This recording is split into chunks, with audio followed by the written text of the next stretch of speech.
too. He's been pissing me the fuck off. Joe Rogan pissed you the fuck off. Well, I shouldn't say Joe Rogan pissed me off. How people are talking about Joe Rogan's been pissing me off. Oh. He spreads misinformation. Yeah, who the fuck doesn't? Who doesn't? At least he speaks to people from different walks of life with different opinions, and he admits when he's wrong. I don't listen to Joe Rogan, so I don't know if he does admit when he's, like, incorrect. Well, he does. So, for example, he had this Australian guy who, like, works for, like, I think, their Australian media as well as maybe part of their government. Okay. I forget his exact qualifications. No, but they were talking about, the restrictions and the lockdowns in Australia. And obviously people in America think it's fucked up. And he was just like, no, it's not that bad. He was pretty much defending it. It also kind of works. I mean, that's debatable, I guess. But he was mentioning something about myocarditis, which is the heart inflammation from the vaccine as opposed from COVID in children. Mm-hmm. And he was just like, you're more likely to get heart inflammation from COVID than you are from the vaccine. And Joe is like, I don't know if that's true. I don't think that's true. Jamie, look it up. So Jamie looked it up, and it turns out the guy from Australia was 100% right. So Joe was like, oh, all right. So and then he tweeted out the next day. He's like, hey, I was glad I was proven wrong. Like, here's the article I read from, I think the Intercept, and why I got confused. Like, thanks for clarifying. I love this guy like a brother. He admits when he's wrong. Shocker. Like, so I'm not a Joe Rogan disciple. I just think he's Joe Rogan. Like, now, correct me if I'm wrong. Am I thinking of the wrong person? Didn't Joe Rogan start on, like, The Man Show? Am I totally screwing myself over with that? No, he was on Fear Factor. That's what it was. Okay. Well, he's always been a fighter. He's been with the UFC since the early days. Well, yeah, I know that. He's been like an announcer and shit. He did a damn good job. Early days. He's also a comedian. I don't think he's a great comedian, to be honest. I don't think his stand up is that. His delivery is pretty not great. His stand up's not that great. I'm not gonna lie. I don't think his stand up's that fantastic, but his podcast is the best in the world. And then he was an actor for a short time. He was on a show called News Radio while doing stand up. Eventually did Fear Factor. Fear Factor was so good. Fear Factor was amazing. It's still good. Clearly, fear is not a factor for you. Ludacris does it or did do it for MTV for a little bit. Yeah. And then, he started the podcast with Brian Redband. And then, 1,700 episodes later, here we are. He's really at 1,700 episodes? Yeah, it's at like 1771 is his next one. I've listened to over 1,000. I probably listened to close to 1,200 episodes of Joe Rogan, like beginning to end too. That's gross. Yeah. That's absolutely gross. Yeah, I started listening to him in 2012, 2013 when he was in episode like 300, give or take, and I just never stopped. I was in high school. Jesus. Yeah. Back in like when podcasting was like starting to become a thing. Yeah. Yeah. Well, podcasting didn't really start taking off until the last few years, give or take. Yeah.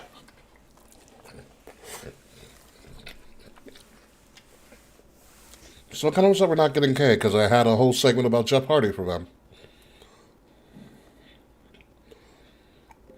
I had a giant segment about Jeff Hardy for K to talk about, but I guess it's just going to be us. I'm happily talking about Jeff Hardy. How he allegedly turned down the Hall of Fame. Yeah, I heard some stuff. We'll talk about it on the show when it actually happens after I finish this freaking phenomenal dinner. If I do say so, I'm a damn good cook. At least the pasta. I have a newfound love for linguine. You can boil water and throw pasta in it. Yay! Now I can also cook chicken and season it. Ooh, yeah, that's a big plus. What do you season it with? Oh, adobo. I put that shit on everything. What's adobo? Oh, it's a seasoning from Goya. It pretty much is like the perfect seasoning for anything that you make, especially chicken. I do a lot of garlic salt, garlic powder. It's all of that mixed in one. Ooh. What's the other one? What's the other one? It's like the you can put it on chicken. You can put it on shrimp. It's probably adobo. No, I forget what it's called. They booked this schedule like a year in advance, and they fucking nailed it. Absolutely nailed it. And actually, I found out the mayor of Cincinnati closed schools the day after Super Bowl Sunday. I did see that. Very smart. I was like, smart, bold, especially if you guys lose, but smart nonetheless. Everyone's gonna be too hungover. Yeah, I wish day after Super Bowl Sunday was a national holiday. Or just do it on a fucking Saturday, dude. Saturday would be dope too. I mean, it works for WWE. Yeah, dude. I woke up on Sunday. I was like, oh, the Rumble was last night. Excellent. I was a big fan of a Saturday Rumble. It ended right around midnight. I just went right to bed. Yeah, it's great. I like their big, especially their bigger ones being on Saturday. Yeah, love it. I loved the Rumble. I thought the show was incredible. Yeah, we'll talk a lot about the Rumble. It's literally most of the episode. Will be Rumble talk. Ooh, shut up. Oh, hello, Kavita. All the marks are so upset, and by marks I mean Mr. YLP. He's so upset. I wanted Gunther to win the Rumble. Yeah, if he wasn't stuck in NXT, which is fine because he needs to be there right now. No. Is it Gunther or Gunther? I have no idea. Wait, did you do the cut? Which one was I supposed to do? Pretty Fly for a White Guy. No, let me do it right now. I got 15 minutes. YouTube. I went to get pizza the other weekend, and that came on my shuffle while I was driving. You start laughing. Yeah. Your highway was like, Ricky Road.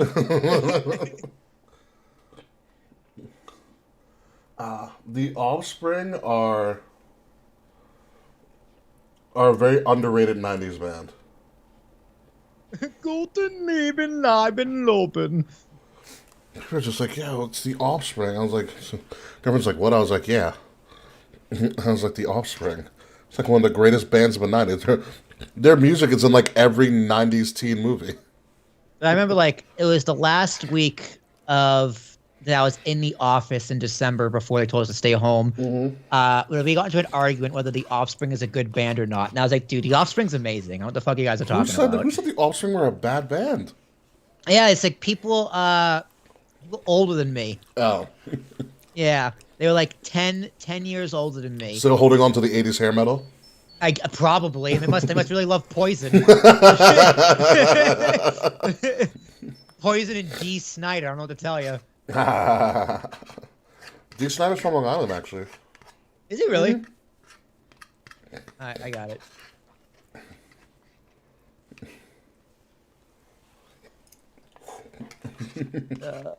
Flies. Let's make it the Walter. Speaking of 80s music, do you watch Peacemaker? No. You should. I've been watching Boba Fett, though. I gotta tell you, dude, that season 3 at debut of Mandalorian last week was fucking amazing. I was like, wow, leave it to the best episode of Boba Fett to be when he's not even fucking in. That's what everybody has said. Everybody told you, like, yeah, it's the best episode of Boba Fett that doesn't feature Boba Fett. I want to do a drinking game to the Book of Boba Fett. You have to drink Boba Fett says who he is to somebody. I am Boba Fett. I am Boba Fett. I mean, I like the show as it is. I mean, it's not excellent. No. But it's not terrible. No, there's been tons worse. It's just I sympathize with people saying, well, why is he a good guy? Like, Boba Fett was a bounty hunter. It's like, he should be a bad guy. Like, why can't we have a show where he's a fucking bad guy? That would be like interesting. Like like you could never like they're gonna do a Darth Vader show. I swear to God, dude, if they give me Darth Vader with sympathy, I'm gonna fucking not watch it. Because no, like in canon, like in the comics and everything, Vader is a fucking murderer. Yeah. There There it is. There it is. It's just like I don't really like I kind of liked all the shit with the Jawas, to be completely honest. Not the Jawas, the Sand People. Mm-hmm. Where he learns how to fight again. Yeah, it's just like from that thing, like I can kind of see how he would turn a new leaf in quotes. Mm-hmm. But it's like, well, you're making the Sand People who are raiders and bad guys also good guys. So it's just like Disney. It's just Give me a heel, baby. It's Just give me the, it's weird because it's like Tatooine. Tatooine's always fucked up, so it's like I think they're good people to us, but it's still part of a crime syndicate. Like everybody's a bad person in that universe. True. I guess that's a fair point, but it's just like missed opportunity, honestly. Just to make him ruthless. Yeah, dude, it's make him a fucking bad guy. That's- He's been a bad. Okay, every single time we've seen Boba Fett on screen, he's been a bad guy until now. Which is true, because when I remember at the end of Mandalorian season 2, that Easter egg when he takes the throne, Yeah. and I was like, oh, he's gonna fuck some people up, Yeah. and he doesn't quite actually do that. He's just taking a bath for half the episode. Listen, I want that Banta tank. I do too. Don't get me wrong. Honestly, like I think they're trying to do 2 seasons in one. Like just do a season where you start off in the Sarlacc pit and go through until he meets the robot lady and then goes to meet Mando. Like that's a whole season. Mm-hmm. How he got to Mando. And you do a new season after Mando. Yeah. It's just like they're trying to just do one or the other, and so they're trying to cram 2 seasons into one. Yeah, but I do like how this set up. I didn't watch the episode today actually, but there's now a possibility because I don't think Mando's the only person showing up in this season. You think we'll get Sasha Banks? Potentially, you have the potential for Cal Kestis to show up. Dude, I'll see some Gus Fring. That's fine. I want to see some Gus Fring. Yeah, Cal Kestis. You can have Ezra Bridger from Rebels show up. Ahsoka could show up because remember he needs muscle. He needs people that he knows. Yeah. You know, Cal Kestis would be a big one because his droid was a cameo in the latest episode. The small BD droid. Yeah. That's BD-1 from the video game. Oh. I don't know, dude. I'll keep watching. I'm interested. I like it. I mean, this episode was great because you also had the ship from Naboo. Yeah. Yeah, the Naboo Starfighter. There was he took the same route as the pod racers. The pod racers. Yeah. When she first unveiled it, I was like, "Is that Anakin's pod racer? Get the fuck out of here!" I thought she literally gave him a pod racer. And then I googled it. It's like, oh, it's the ship. Now this is pod racing when he's up in space. And then they had the guy who caught him on that pit before. He's like, "Oh, one more question. We've been looking for this bounty hunter. You know him?" And he's like, Nope. No. And he like jets away. Got a blast. Oh man, it was great. But what do you think of the first movie, Phantom Menace? Do you like Phantom Menace? It's one of those movies where it's just like you have to get through it because it's a setup movie. So setup movies aren't great. You know, I wouldn't. I can see that. It is kind of a setup movie. Like honestly, dude, there's a lot of good things in it. Yeah, it's some of it like you just got to sift through a lot of the bad shit. Like, dude, if you take out Jar Jar Binks completely, the movie's totally fine. Yeah, Jar Jar barely serves a purpose in Clone Wars either. Yeah. Like, if you take out Jar Jar Binks, the movie goes from a 6 out of 10 to like a 7.5, 8 out of 10. Because, yeah, Anakin's still annoying, but he's a fucking child. He's supposed to be annoying, yeah. Yeah, it's what's his name? Lloyd, whatever. Brandon Liam Lloyd or whatever the hell his name is. Liam, the kid's name. Yeah. The guy from Jingle All the Way. Jamie. Something like that. But like he's a child, he's supposed to be annoying. Yeah. But yeah, episode 1 is all about the pod races. That's what anybody remembers. Jake Lloyd. His name is Jake Lloyd. Everybody remembers the pod racing. Yeah, dude, pod racing, it's a great fucking scene, too. Yeah, it got me. Pod racing's awesome. It got me to It's buy one of the many video N64 games. game. Yeah.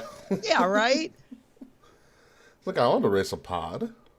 But it's just like, also go, wow, George Lucas, you are really just a bad director. Like, someone asked me who's the most overrated director of all time. I was like, it's George Lucas. Probably. Hands down, it's fucking George Lucas. Speaking of video game stuff, did you finish the Xbox doc? I didn't even watch it. I know. I'm going to, though. It's very interesting. Yeah. But also watch Peacemaker. So, to understand Peacemaker, it's like Archer and BoJack Horseman in a live action. Interesting. It's funnier than I thought it was going to be. It's two shows I was told I would love, but I've never actually started watching. You never watched Archer or BoJack? I watched a few episodes of Archer. I never started BoJack. I love John Benjamin, too, which is a shame. Archer is... You have to binge Archer because it just keeps on getting funnier as the seasons go along. Where can I watch Archer? I'm pretty sure it's on Hulu. Or Hulu. No, it's on Hulu. It used to be on Netflix, but it's on Hulu. Yeah, but I think you'll like Peacemaker. Now, Peacemaker is a villain. And actually... John Cena. John Cena actually doesn't do a bad job. I'm a big fan of Cena, man. Yeah. I'll see him all day. He's such... Me and Jazz started watching Euphoria. That's what everybody's talking about. What is Euphoria about? Is it like high school lesbians or something like that? Like, it's totally whatever. Dude, it's very Gen Z. Really? Like, the soundtracks apparently is just all TikTok, like, trending songs. Okay. And Zendaya plays, like, a high schooler who's a drug addict. Oh. And, like, it follows a bunch of high school kids who like, you know, one girl becomes a cam girl on, like, OnlyFans. Oh. The other girl's a fucking hooah. Another girl's dating a dude from college. Okay. And this one transgender person fucked some dude's dad in a motel. So you're telling me it's an upgraded version of Degrassi? If you want to look at it that way, sure. But it's interesting, though, because, like, there's so many main characters, but most of them don't interact with each other. Oh, so there's no crossover yet? Yeah, it's like the webcam... We're halfway through season 1, but, like, the webcam girl doesn't interact with Zendaya, like, at all. Huh.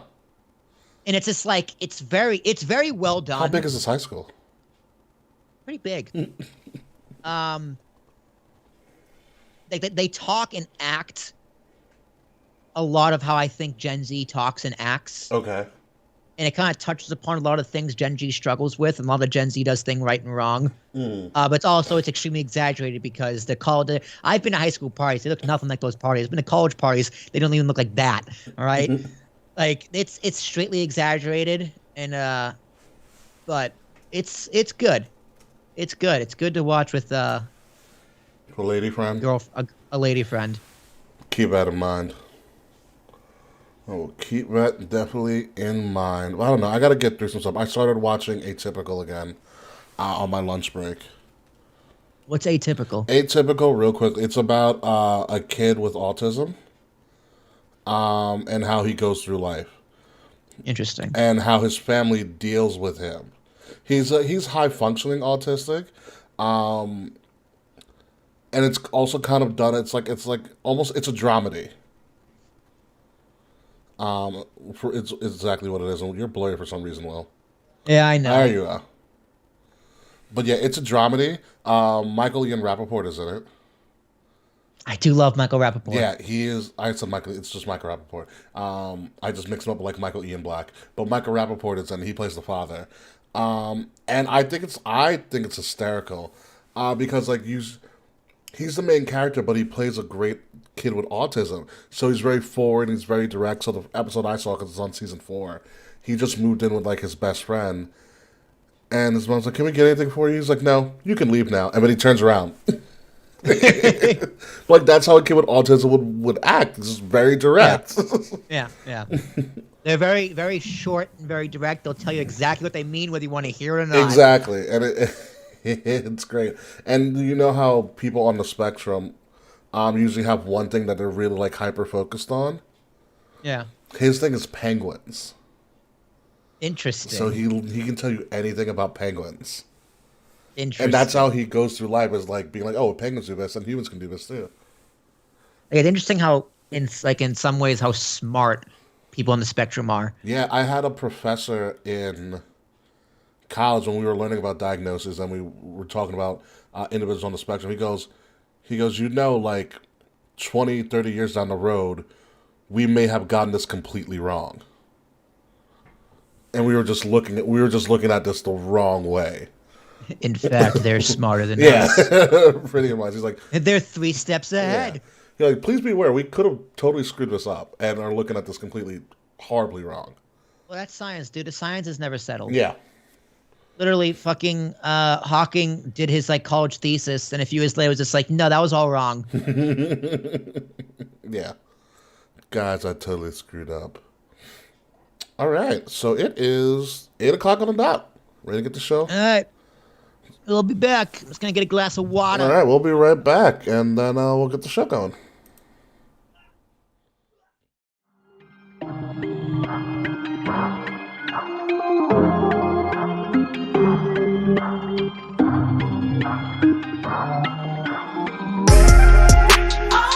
Midnight music.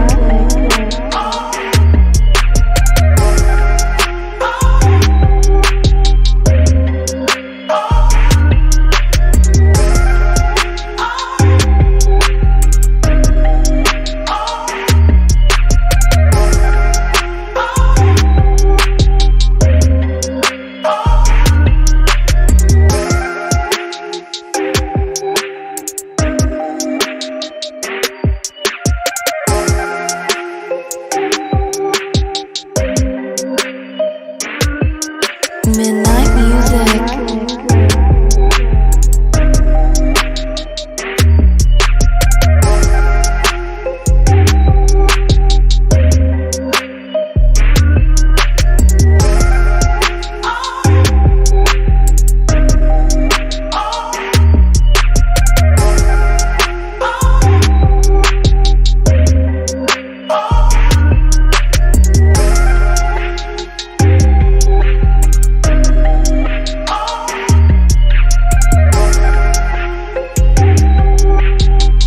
Midnight music.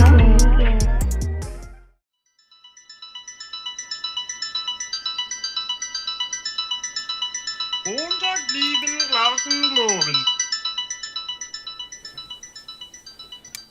Oh my goodness, folks. Coming up this week on Kings of the Rings podcast, the more things change, the more they stay the same, because it might be deja vu all over again as we break down the hits and misses from WWE's first premium live event of the year, the Royal Rumble.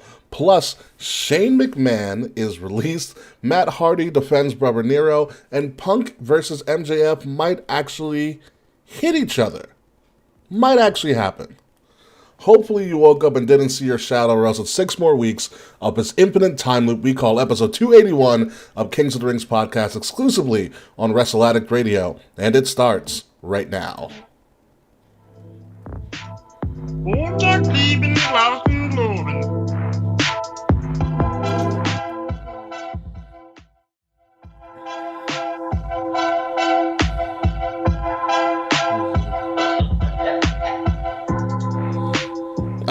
In all of my prepping for the show, I totally forgot to change the show number and everything, but I'm going to change that right now. Ladies and gentlemen, welcome to episode number 281, as you see me live editing right now. In live time, baby. Yeah. That's why we do shit live. Live and in color. Kings of the Rings podcast, Groundhog's Day, because somebody decided to see their shadow. I am your host, King Ricky Rose, along with Willie T. No, the K. Murphy. Tonight, K. Murphy has tapped out of this show, which is very, very unfortunate. However, we're going to do this show without them because we got a lot to talk about. Royal Rumble was this week. We were on the road to WrestleMania. AEW is getting ready, I believe, for a future event, future big premium live event. I guess it's their future premium live event. They keep them calling pay-per-views. Are they calling them pay-per-views? Who knows? Yeah. Yeah, and everything in between. Plus, Elimination Chamber just got real interesting after Monday night. But before we get to all of that, Will, how are you doing?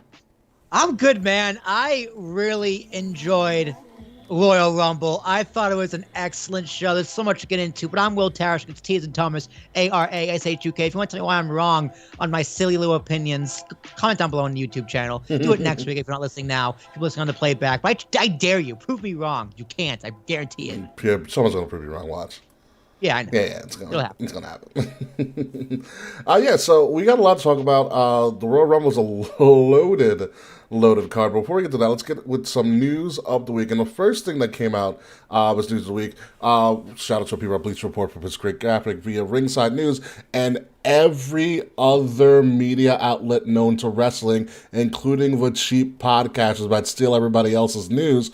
Shane McMahon was quote-unquote quietly released from WWE. Now, there's no... apparently not, because we all know.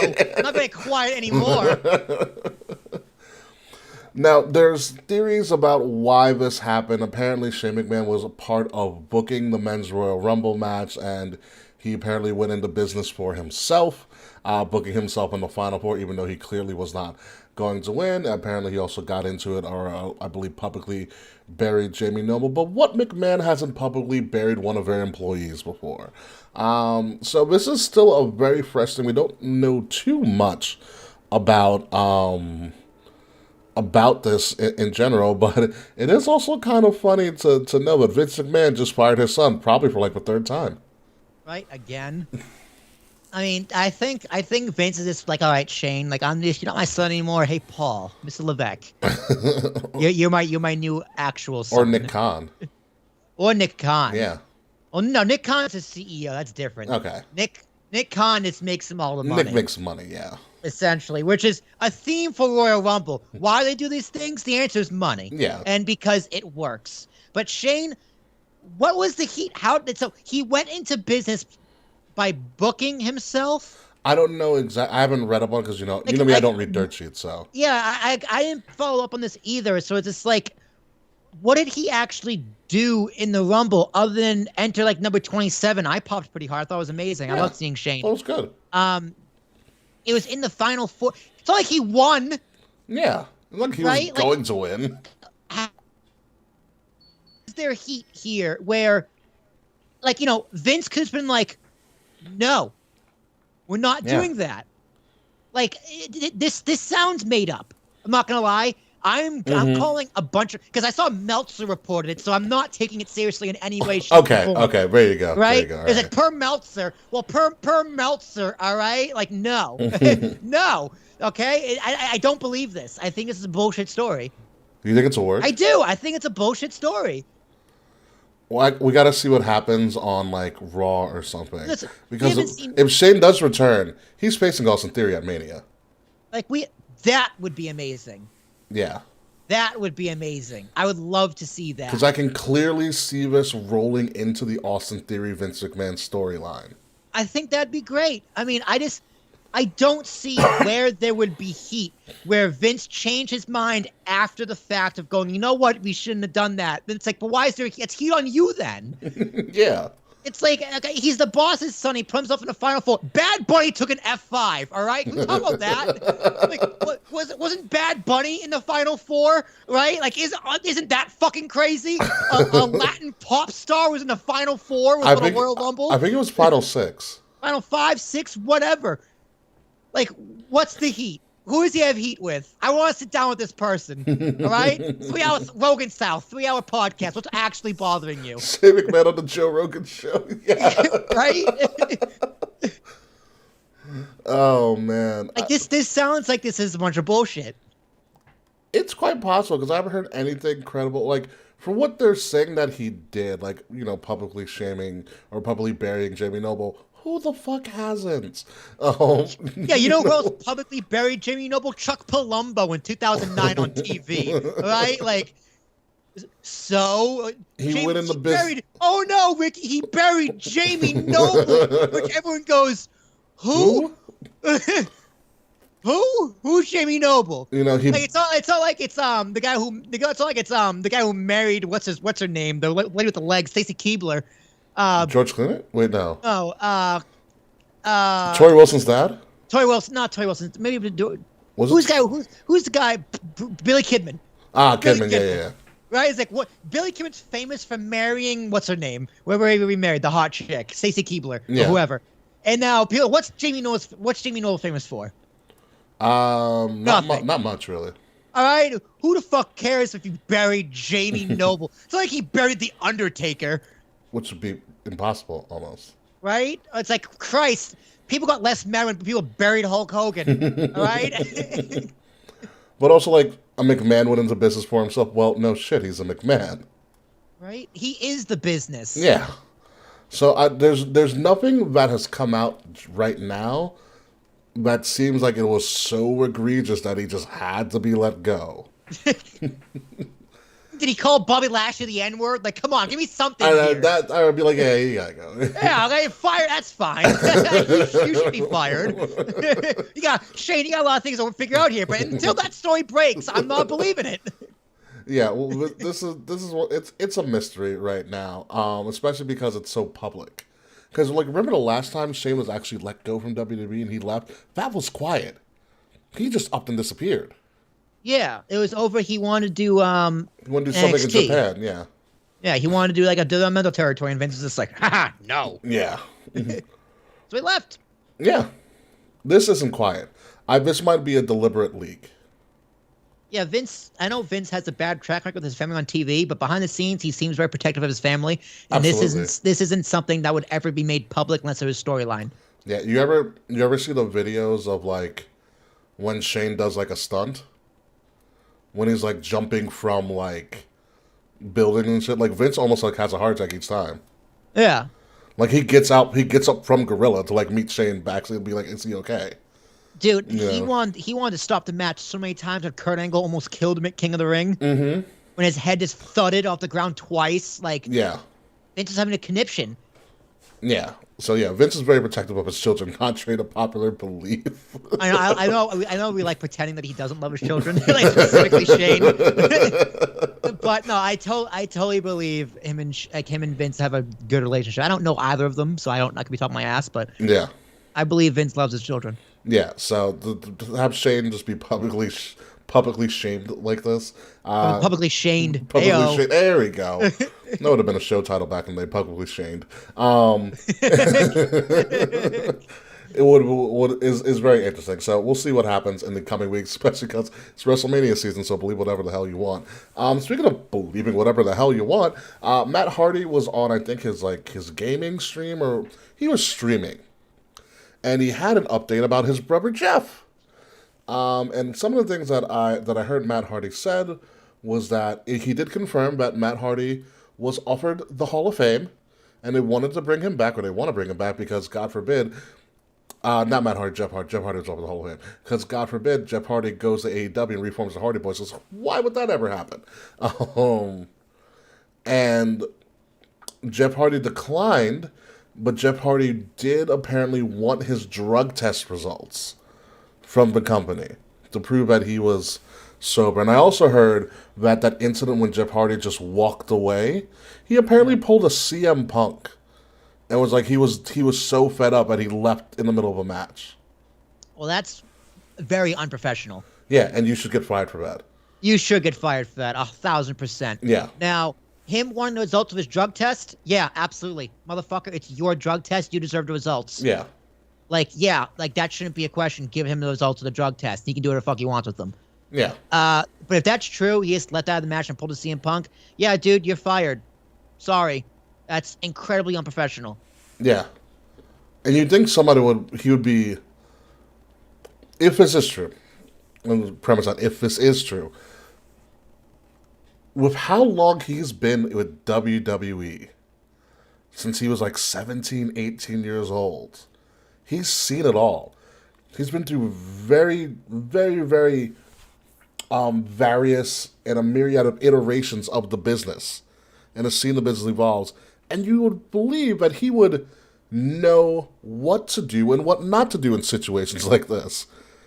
He does. Yeah. He knows exactly what to do. He doesn't give a fuck.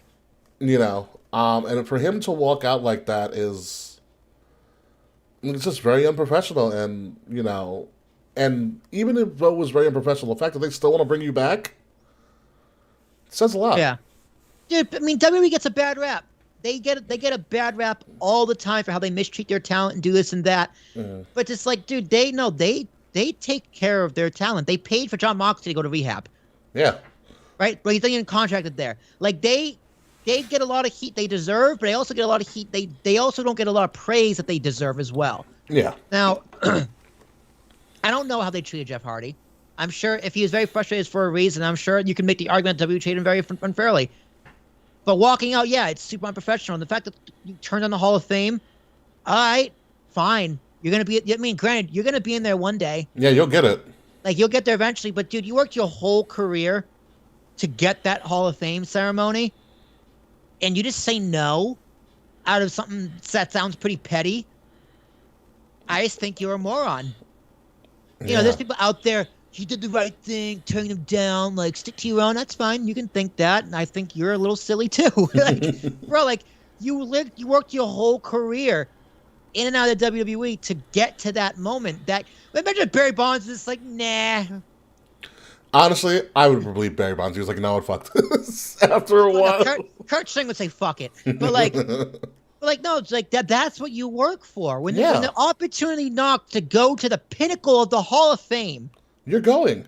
You don't say no. Even T.O. didn't say no. Granted, he didn't show up to the ceremony. He did his own thing at his college, but he still got into the Hall of Fame. Yeah.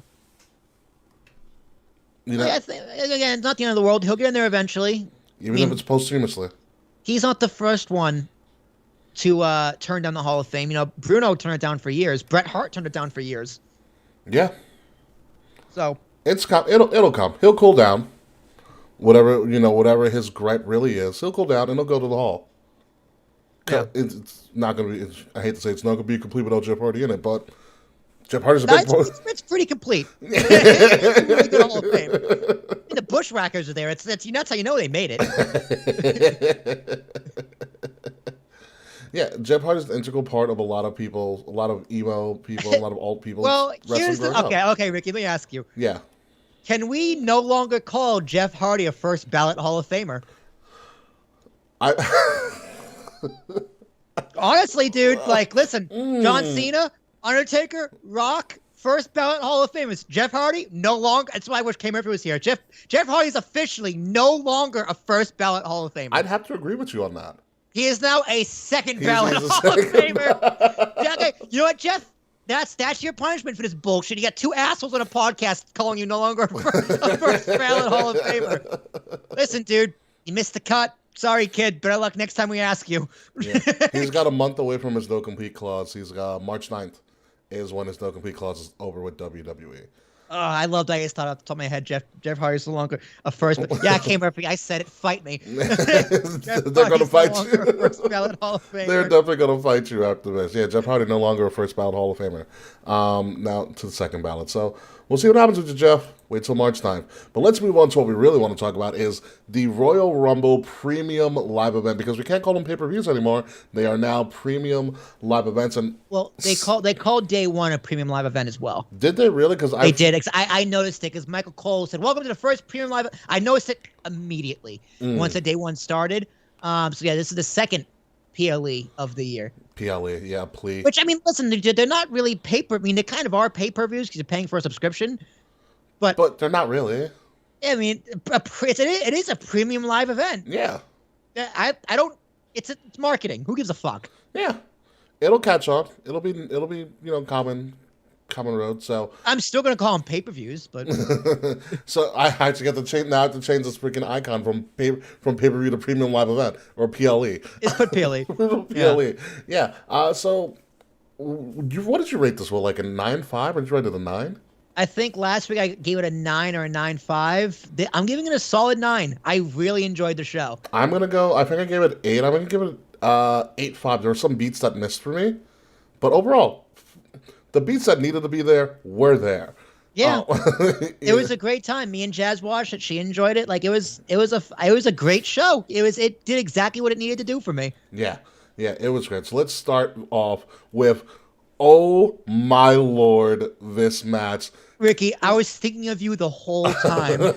Like, as soon as I heard a Sierra Hotel Echo Lima Delta, I was just like, get the fuck out of here.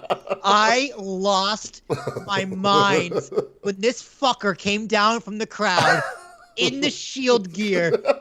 I loved it. I loved every single second of it. Seth Rollins is probably the hottest wrestler in the world right now, hands down. Dude, what a troll.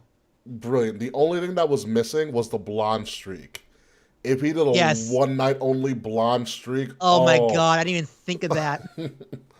He went through, like, it's one thing to do the theme song.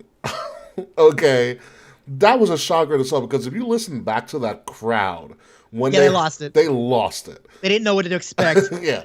But for him to just roll through the crowd and do the whole entrance is an ultimate troll job. It was not only so that, but good. not only was this the Shield's music for four years, it was also Roman's music for 4 years. Yeah.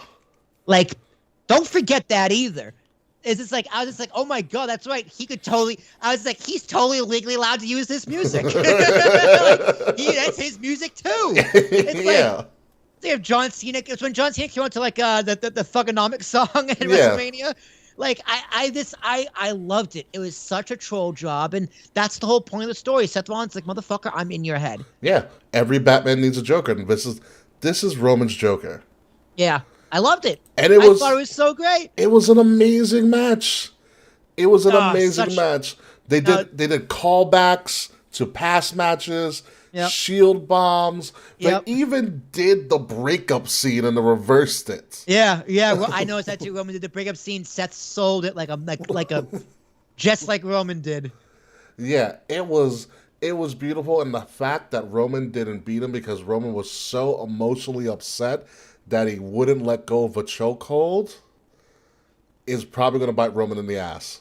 I hate DQ finishes on a pay-per-view, especially a Big Four.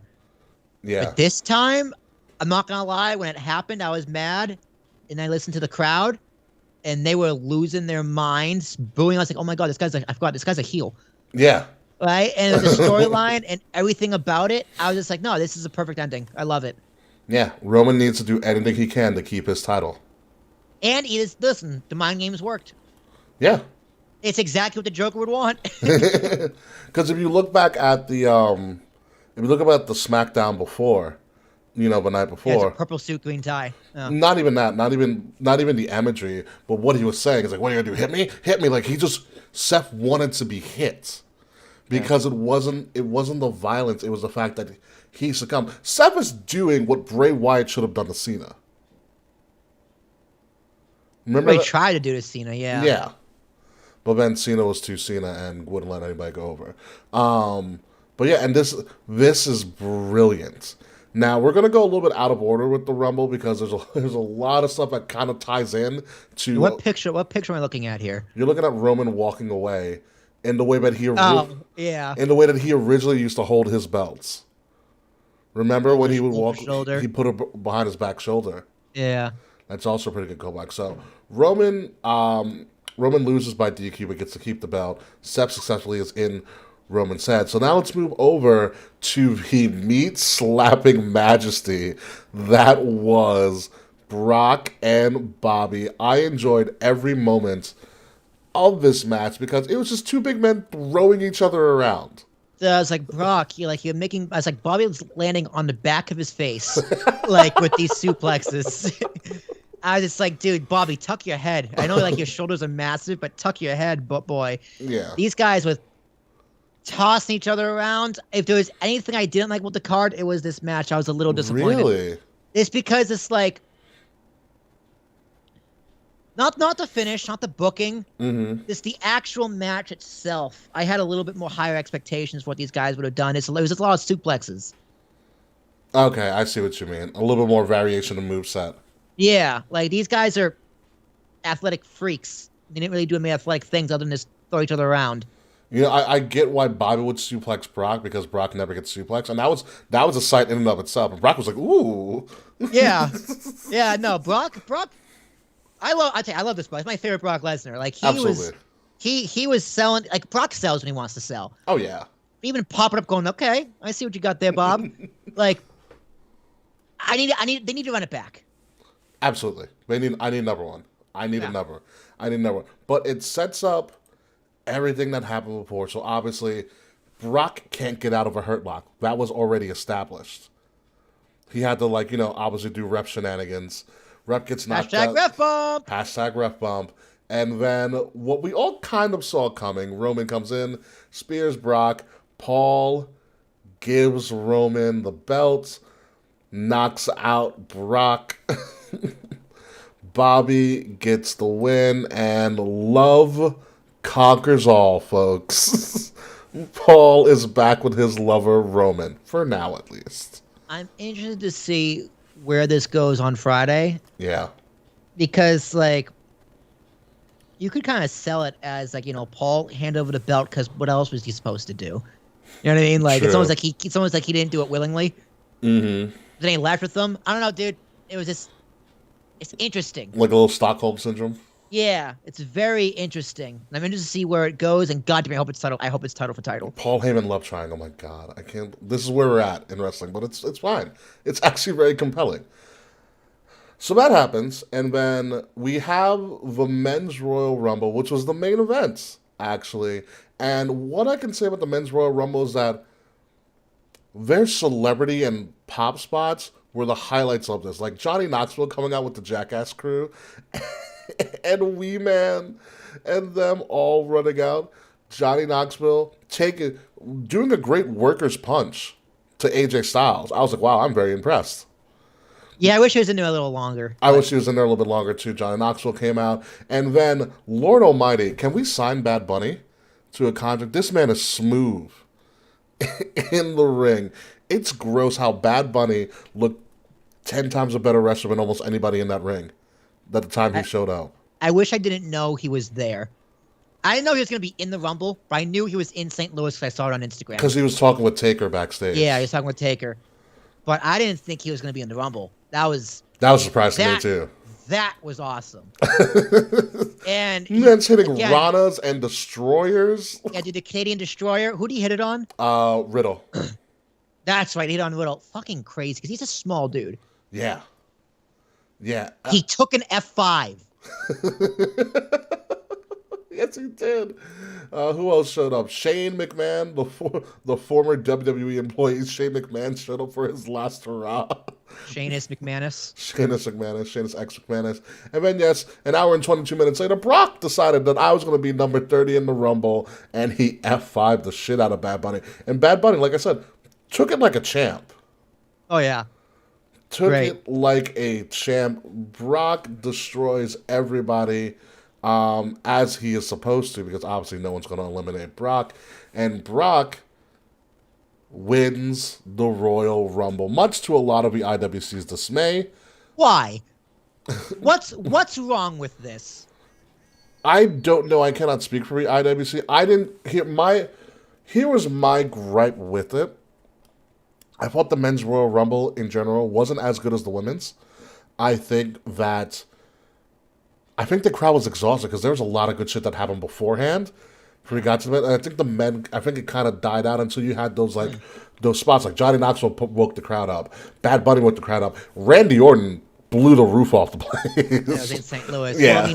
So, the problem with the Men's Rumble, I don't know if this is necessarily a problem, but there weren't enough surprises. That's what it was for me, and but I also think if we're going to get 3, 2, 1. Number 15 is it's Otis. Yeah. 3, 2, 1. Number 4 is it's Bobby Roode. It's like mid-card guy. Where's my shock factor? Yeah. It's like, ooh, Drew. But it's like, and that's it. That's not necessarily, I don't necessarily consider that a dig compared to the Women's Royal Rumble, where it's just like, no, this is the depth of the men's roster. But you don't need to bring back people.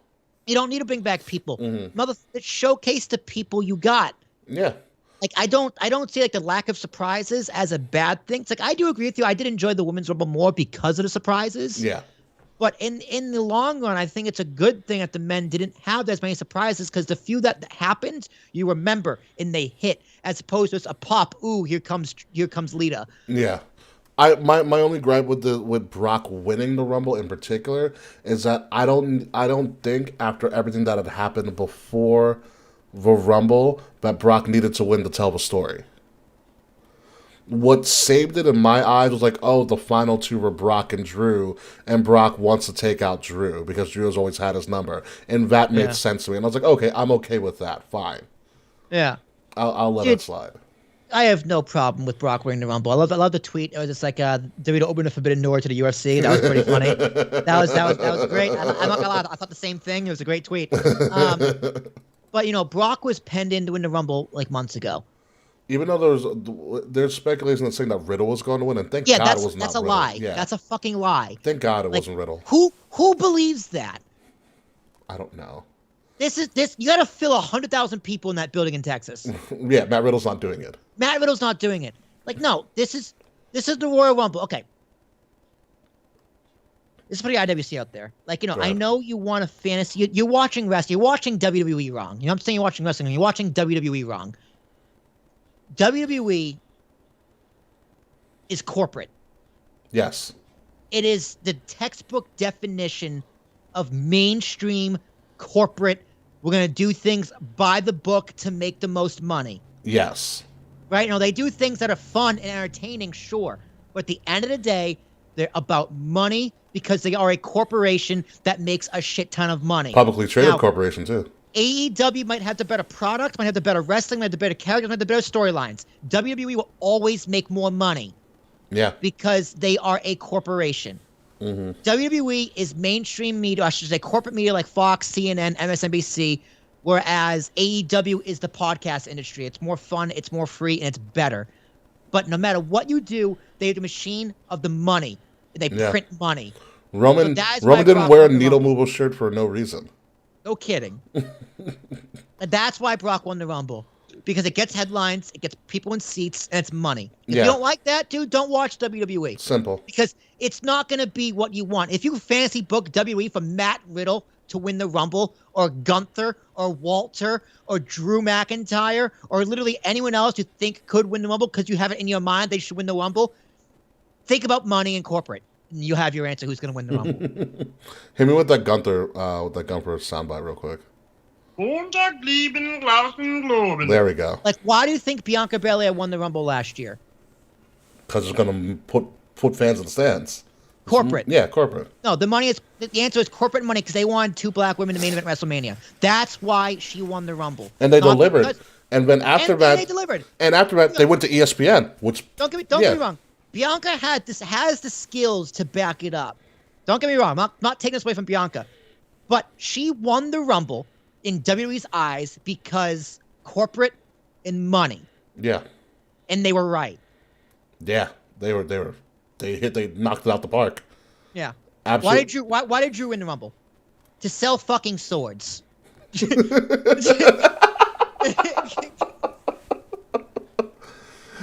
And probably to promote the UK crowd. A lot of the UK was into Drew winning. Yeah. And again, he had the skills to back it up. He deserved it. But again, corporate and money. Yeah, no, absolutely. So Brock wins. And so Brock made it pretty clear on Monday. He's challenging Roman. No surprise there at WrestleMania. I loved Brock on Monday. That opening promo is so good. Yeah, and so he goes in there. He's talking to Bobby, saying that, don't worry, Bobby, I'm not choosing you, but I'm going to choose Roman. He goes, I'm choosing Roman, so it's no surprise. And it was no surprise to anybody because no shit. And this might be the only time I actually want to see Brock and Roman. Like, for real. For real, yes. Yeah. I want to see this match again, but okay, now I'm thinking corporate, WWE, money. Mm. We've seen this match main event WrestleMania 3 times. Yeah, something's changing. This is not going to be the set match. Right? Well, so, okay, I agree with the premise. The problem is we've seen it 3 times. How can you spice it up a little bit? Now, you're going to go to triple threat. I'm going to go title for title. Yeah, I mean, I was going to go triple threat anyways. Yeah, I know. So like we have this different conclusions to the same problem. Yeah. So and that's what makes Elimination Chamber interesting because it's a stacked chamber. Yeah, it's gonna be a fucking amazing match. Yeah, so that was the first surprise that Brock says I'm challenging Roman, but it's going to be title for title because I'm putting myself in the Elimination Chamber. What I loved about this, and what you probably loved about this on Raw Tuesday, they got all the matches out of the way early, and you know who's going to be in there. Well, I mean, 3 of them were just automatically chosen, but sure. Whatever. You don't think Seth deserved to be in the chamber? I was putting Seth in No, the he did not. I was just say, honestly, those 3 deserve to be in the chamber because they got fucked over, or they got fucked over by Roman. So, yeah. So, I mean, it's Seth or Brock. You know, is winning this chamber. Other people in the chamber include Austin Theory, who surprisingly shocked KO, which that might have some implications down the road. AJ Styles, who had a fantastic match against Rey Mysterio on Raw. Yeah, it was great. They were fun. And Matt Riddle, because he beat Otis. Yeah. I mean, but also, I think Bobby's dropped in the title regardless. So let's just say Seth wins the title. He's going to then challenge Roman? How does that make sense? No, I wouldn't say Seth wins. So how is it going to be a triple? Okay, how is it? Okay, so how do you get from this chamber to triple threat? Okay, so by hook or by crook, I don't think Bobby survives the chamber with the belt here. I think he's purely transitional, which is fine. You know, I think in my world, I think the shock is Styles wins.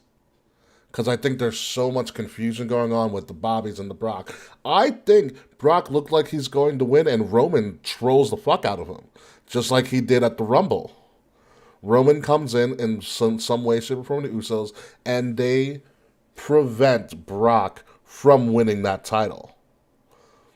And Brock's 101, and Seth, the one gripe with Seth goes, Roman never beat me. Roman took the coward's way out. I deserve to be in that triple threat. I think that's going to be Seth's argument and gripe, and I think we're going to get Brock, Roman, Seth triple threat, kind of a la to what we had for like 2 minutes at WrestleMania 31.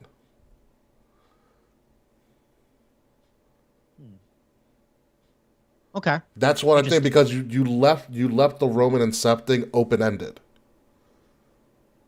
Okay. And you need a conclusion to that, and I think that's going to be Seth's grinding conclusion. He's going to keep on doing so he gets his way into the match. Brock's looks like he's going to win the chamber, but Roman comes in and eliminates that from happening. I'm only doing that because it's one thing to put money and book and put fans in stands and stuff, but you also have to do 2 nights now of an 100,000 seat arena in AT&T Stadium, and title for one night is great, but I gotta spread it out, and I'm not sure how much of a draw Ronda still is to main event one full night of Mania. I'm concerned about that. That's why I'm thinking, okay, maybe with the belt on Styles, you have Styles Edge or something like that. To do another night of Mania. I would love to see that. Don't get me wrong. Yeah. But because my thinking is, listen, Ronda Becky's a main event, whether you want it to be or not. It should be the main event because that's where the story needs to end. Yeah. And then Roman Brock is the other main event. So it's just like, would you really want a WWE title in a mid-card spot on night 1 or mid-card spot on night 2? I'd rather just throw it in the main event of night 2. Would you just do 1-on-1? I'd have Brock win the chamber, and then Roman and Brock title. Title for title. You could unify them. There's a lot you could do. I know people screaming for unification. People screaming for unification, but also it's not happening. I'd be surprised if it happens. Yeah. Or you could just do no title on the line. It's just bragging rights, and Brock wins that way, which I think would be a bummer. I think that's a huge bummer. It would be very WCW, but I think I heard this from Zarian that Nick Khan wants to end the brand split. That's cool.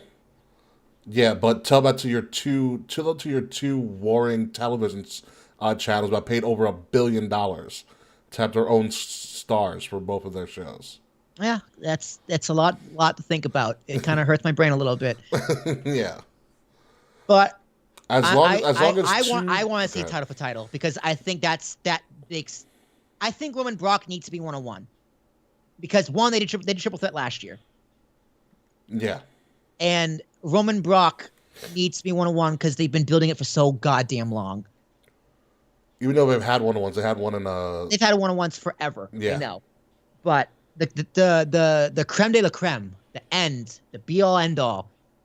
I think title for title is just something I've even seen in a while, and I think it puts 100,000 people in the stadium. It'd be the second. It would actually be their third WrestleMania 1-on-1. Yes. It'd be because they had 31, 34, and now this would be 38. But I can't get where do you put Seth? Because I feel like I think Seth deserves the main event at this point. It's a matter of where do you put him. It's a great question, man. You know, outside of Roman, Seth is on fire. Absolutely on fire, and that's hard. That's why I say you put Seth in the main, and as a wild card. But I do like Roman versus Brock. But then again, we've seen Roman and Brock before. Not title for title though. Not title for title. And one time we did throw beach balls during the event. That did happen. You know what? They deserved it because that match sucked. Yeah, that was not a great match. And Roman was not liked. No. It's hard. It's hard. WWE has a conundrum, and let's see how they get themselves out of the conundrum. But let's move on to Here Come the Women of the Royal Rumble, and a very entertaining Royal Rumble that the women had. Probably like my top 2 or top 3. Well, obviously, the first Women's Rumble being the best one. Obviously, my boo, Sasha Banks. Sailor Moon Sasha Banks. If I couldn't fall in love with her anymore. Fucking fantastic. I thought you were there too. A A lot of people were mad when she got eliminated relatively early, myself included. I was upset because I thought she had something coming. That was her year. Also, to be eliminated by Zelina Vega? Really? Little weird. Very weird. I was just like, oh, you came back on Friday? Well, you're not winning. That was my thought. Michelle McCool, only other person that can hit a Styles Clash so clean. Michelle McCool. Oh my God, I was shocked. Michelle McCool should still be wrestling. No kidding. Like, that's what I got from it. I was like, Michelle, you should still be wrestling in this division. Or Melina. Or Melina. I was surprised they did the whole Melina entrance.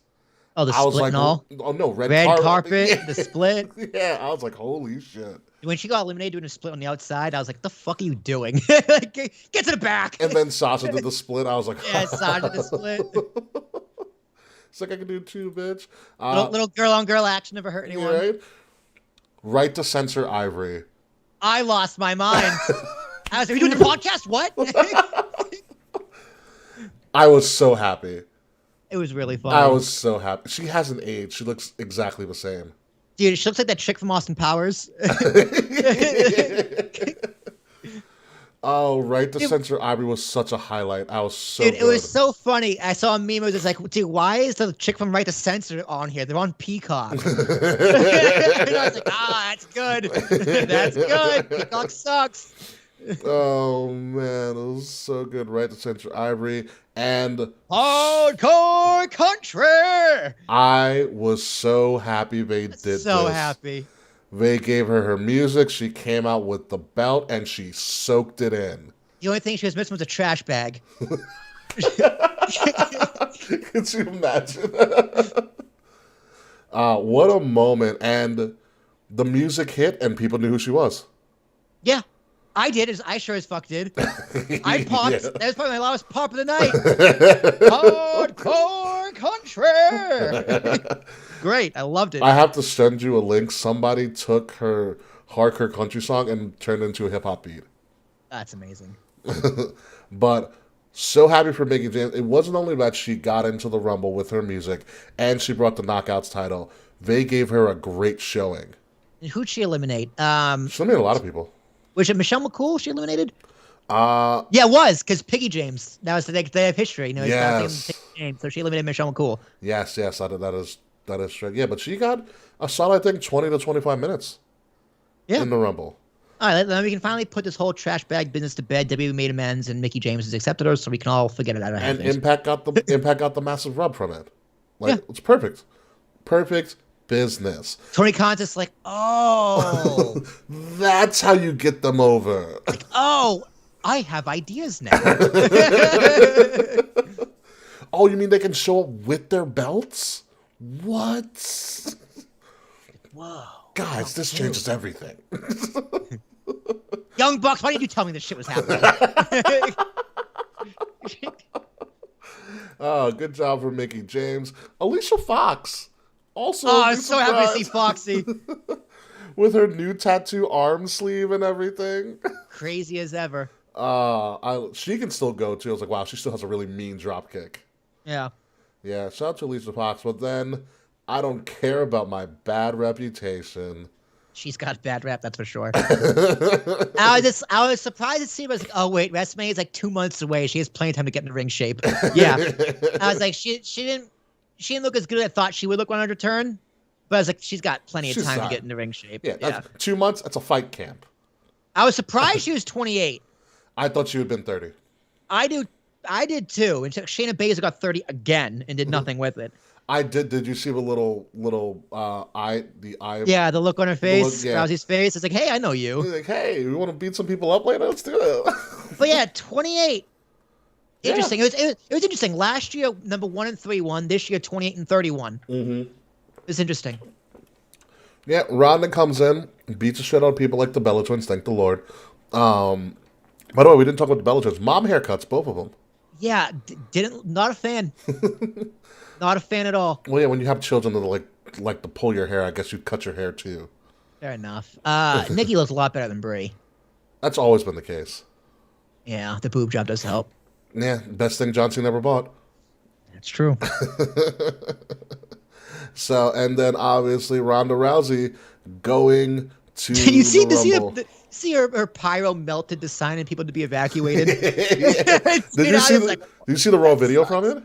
Yeah, the fucking thing was dripping magma. I was like, my God.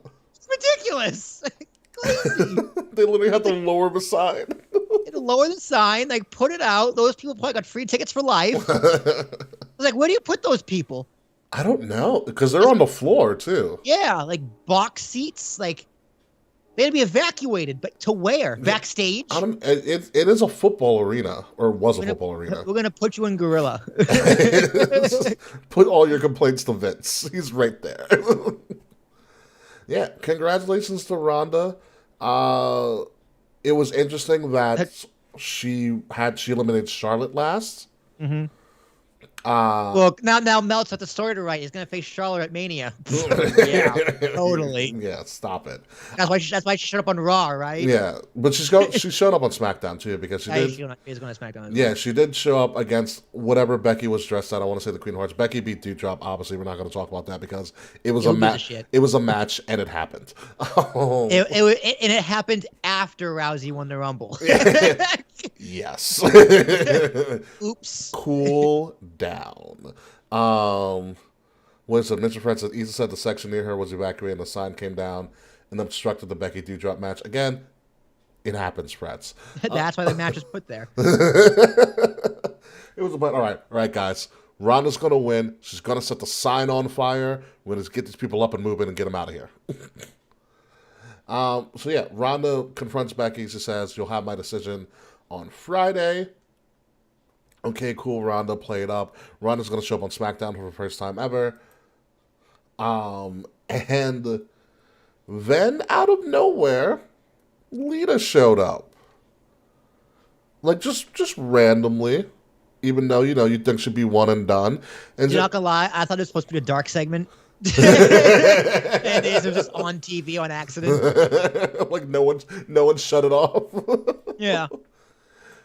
And Lita goes, hey, you're a fighting champion and there's Elimination Chamber coming up in Saudi Arabia and I figured we'd take a trip and fight each other. And what's interesting about this, and I'll go back to the other slide, look at the shirt Lita is wearing. Yeah, I noticed that too. Like, why is she wearing a Becky Lynch shirt? Well, the only other person I know that does this, surprise, surprise, is Sasha Banks. Because she likes to wear the shirt of her opponents. That's because she wants Sasha's into like heel rocks and stuff. So she wants to like feel their energy. Interesting. I bet she carries rocks in her purse. She too. probably does. But I almost guarantee it. So that's when I was like, oh, there's something going on here. And now we get this wild ass dream matchup. Lita Is it, versus though? Beck. It's did you ever expect Lita versus Becky Lynch? I actually thought she was gonna challenge her at Mania, and I was like, oh, that's huge. Yeah. But it's only Elimination Chamber, but still that's a I'm gonna That's love an seeing attention Lita do a grabber. moonsault with a giant T-shirt on. you know, I don't know, man. Like, I'm not mad at it. It's just like, okay, fine. All right. Oh, sure. Why not? well, you know what it is, especially with the Saudi Arabia shows and everything. Besides the fact that they're really well funded, they love seeing a lot of the nostalgic Yeah. performers. I was thinking. That's what I was just thinking. It's in Saudi Arabia. I was like, what? Wow, they're flying Lita out to Saudi Arabia. It's like, no. Saudi Arabia demanded Lita. I feel like they just have a checklist of people they want to see. Yeah, apparently they want to see like Yokozuna or someone like when they first started this deal. Like they didn't know a certain someone was dead. Oh man, I'm excited. I'm excited for this, and even put Elimination Chamber on Saturday. How I don't know, but it's Saturday at 12. Amazing. You know, in Germany they can't call it the Elimination Chamber. Well, yeah, that makes sense. They have to call it, like No Way Out or something. Yeah. But I was like, damn, the Saudi Arabia is this. Well, I guess yeah, Saudi Arabia is probably really cool. The Elimination Chamber. Yeah. So I'm excited. Elimination Chamber now has the Elimination Chamber match, and you now have Lita versus Becky Lynch. And guess what? This is the only premium live event before WrestleMania, and it's in early February. Well, February. Early to mid-February. Thank God. Because remember how shitty the build last year was for Mania? Because they did like a last minute, like, what is it, Fastlane or some bullshit? Not even. It was just like there was just no build. There was just remember how Sasha and Bianca just had literally no build Until like the last second. Literally, the build was Michael Cole saying this is the first time black women have main evented WrestleMania. That was right before the build. match. And it was before the bell rang. So far, dude, this Mania build is already way better than the past year, maybe even the year before. Yeah. Yeah. And speaking of Mania, before we move on to other stuff that happened, we talk about the It versus Grit couple before we go to break. I'm reading up. Everything's for Mania, and I think you'll enjoy this, Will. It's everything just like it used to be. Full steam ahead. Access is returning. Thank God. Access is returning. Raw, SmackDown, Hall of Fame. Raw tickets just went on sale for Raptor Mania. I need to hop on that if I hadn't already paid rent today. Raw and SmackDown, Hall of Fame, NXT TakeOver Stand and Deliver, which they haven't figured out the date for that yet. Yeah. But it's all happening. It's all in person. I don't know how they're going to change up Access. They said like some sort of new interactive version of Access. Whatever. Access is coming back, and that's all I fucking care about. Dude, it's in Texas. Yeah. Everything will be open. No mask, no vaccine, nothing. You can spit in someone's mouth in line if you want to. By that time, I think a lot of I don't want to get political, but by that time, I believe the children will be approved for vaccine, and a couple of other vaccines will, I believe, get full approval by the FDA. So a lot of stuff should be better. Apparently, the Cuban vaccine is fucking amazing. The Cubans, really? The Cuban vaccine, yeah. Take that with a grain of salt if you wish. But you know what I thought? Something when they announced 44,000 people were in that building the other night, I was like, wow, we can all agree 44,000 people can be at a stadium or even more at the Super Bowl, but kids can't go to school. You can't have 30 kids in one room. Well, most of the kids are. Well, it depends on the age of the kids, but most of the children aren't vaccinated or aren't allowed to get vaccination shots or what have you. But speaking of the stadium feel, number one, I love the stadium. I love the setup of the Rumble this year. Yeah, the long ramp. The long. I thought, yeah, it was beautiful. Very well done. So well done. It was so good to see a full stadium again. To hear a pop, to see all the people. It was. If they can replicate those arena setups and then have Mania be like its own thing, your big fours are perfect. Yeah, because they did a good job with SummerSlam as well. Yes. They're like the little corner. It was like a corner. Yeah, it was like a little L. But it didn't take away from everything going Mania. on. Yeah, it doesn't. It's big. It's lavish. but you know there's something bigger in its WrestleMania. Correct. Now they just need to get Survivor Series to that level, which is not there yet. No, Survivor Series can be an arena. That's fine. They chose Money in the Bank instead. Yeah, Money in the Bank. Money in the Bank it's so intriguing. I want to go to Vegas for Money in the Bank so badly. Yeah. I know I shouldn't, but I'm so intrigued. Yeah, I can't afford it. I mean, I'm gonna keep saying this. I can, but I won't. I can afford it, but then I will lose. It's too much money to spend. Yeah. Next year. I'm seriously debating SummerSlam in Nashville, though. Let me know. I'm debating SummerSlam. But you also have Survivor Series in Boston. Because fuck, that's easy. Yeah. Because Nashville, I'll have a place to stay. Mm-hmm. And then Boston, I'll have a place to stay. Yeah. So that's like half my expenses right there. I want to go to Survivor Series so bad because we were supposed to go there for Boston, and I hear great things about the TD Garden. I'll let you know. I'm there next Sunday. It's fair. I've been there a few times. It's a good place. Yeah, I hear a lot of good things about TD Garden and all that stuff, so I would love to go. But moving on, for last thing in the Rumble, we also had the It couple versus the Grit couple, Miz and Maurice versus Beth and Edge, which is this was like a cool-down match, kind of. It was fun. But still fun. Dude, Jazz got so into this match. Why, for Maurice? Dude, she wanted to jump through a TV and smack the shit out of her. Really? She's like, this bitch is fucking cheating. Like, I was just like, and she's like, I know it's fake, but fuck this hoe. She can't be. Why are the refs singling out Beth Phoenix like this? This isn't fair. Like, I mean, it was she like bought in. Yeah, I was just like, this is the match you're going crazy for. I was like, this match, and like after that she fell asleep. She like fell asleep probably through the men's rumble. I was like, okay. She's like, this bitch. And I was just like, whoa. Wow. I love this photo of the Miz right here teasing Beth. Yeah. But it was great. It was a fun match to see. The Miz and Maurice are just fantastic heels. I forgot Maurice can really wrestle. She hit a Hurricane Rana really easily. Kind of. She kind of hit one. It was a little clunky. A little bit, but then she came with the DDT and everything. I was like, wow. Yeah. I was like, damn, Maurice, your boob's not proportionate size with your body.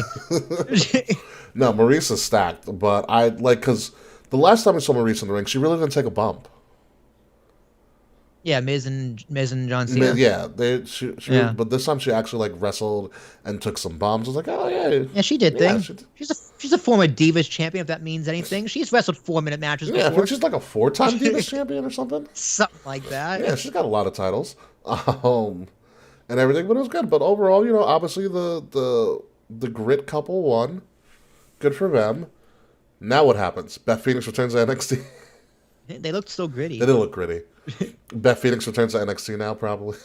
I loved her hair. I don't know. I think she's gonna just go home and be a mom for a bit again. You knew who Beth Phoenix was kind of trying to, I guess, emulate. She was dressed up like Luna Vachon. Interesting. Especially with the paint on her eyes, like the streaks in her skull. Yeah, or she's whatever. supposed to be Luna Vachon. Dude, I could do a Luna voice right now, but it literally hurts my throat. Yeah. Yeah, I think Beth deserves a break. Be a mom. We got to get something for Edge. Edge is too hot to not be on Mania. Oh, he's gonna be on Mania. I don't know, dude. There's so many people deserve a main event. I would love to see Styles Edge. I would love to see. I don't know, dude. We'll have to wait and see. I'm excited though. It's Mania season, dude, and it finally feels like Mania season. I'm very excited. I have to book my hotel and all this other shit for Mania as well. But yeah, I'm excited for Mania season. Royal Rumble was a great kickoff to Mania season. And we've got less than 60 days till the first day of Mania, which is kind of fucking crazy. Let's take a quick commercial break. When we come back, we're going to just talk about All Elite Wrestling, and then we're going to be pretty much done with the show, except for a future shock, because somebody needs help with promos. You can probably guess who that is. Yeah, she does. God damn. We'll be right back.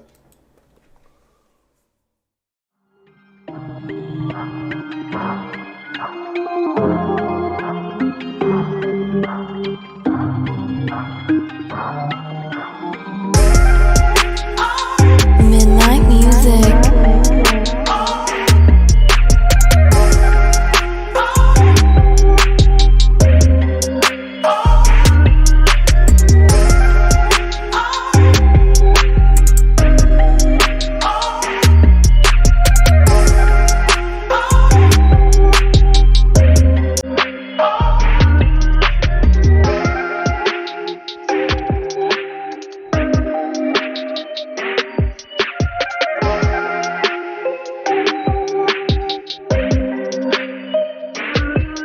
Midnight music.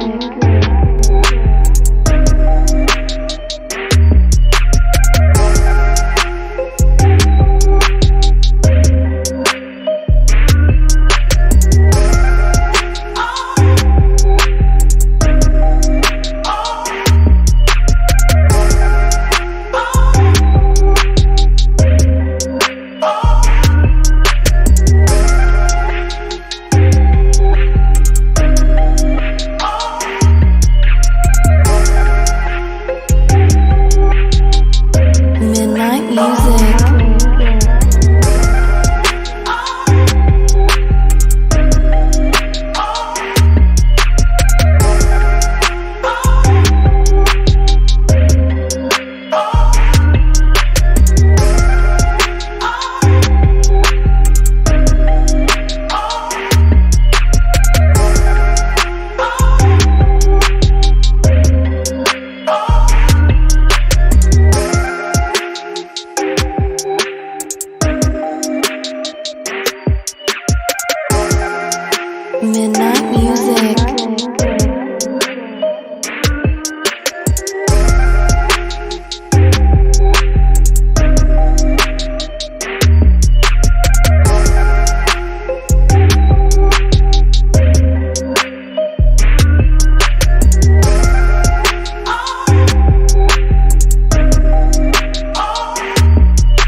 Midnight music.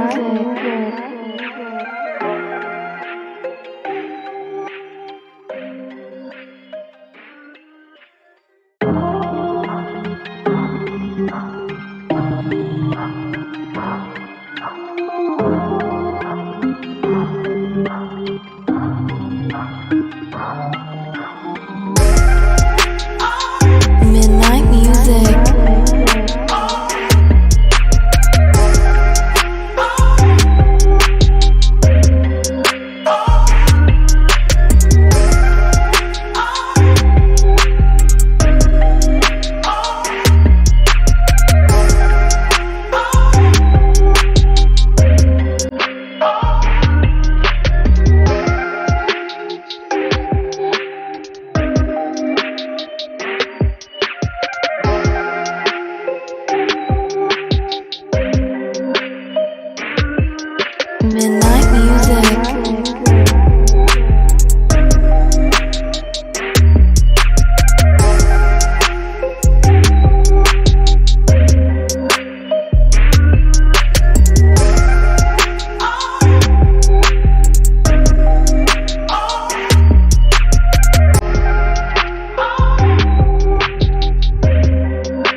Midnight music.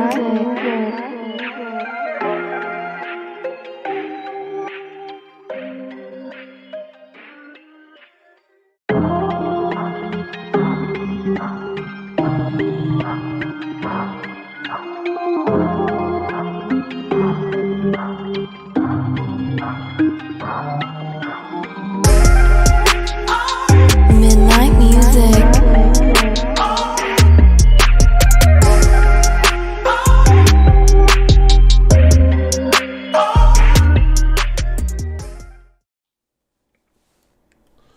And welcome back, ladies and gentlemen, to episode number 281 of Kings of the Rings podcast, Groundhog's Day.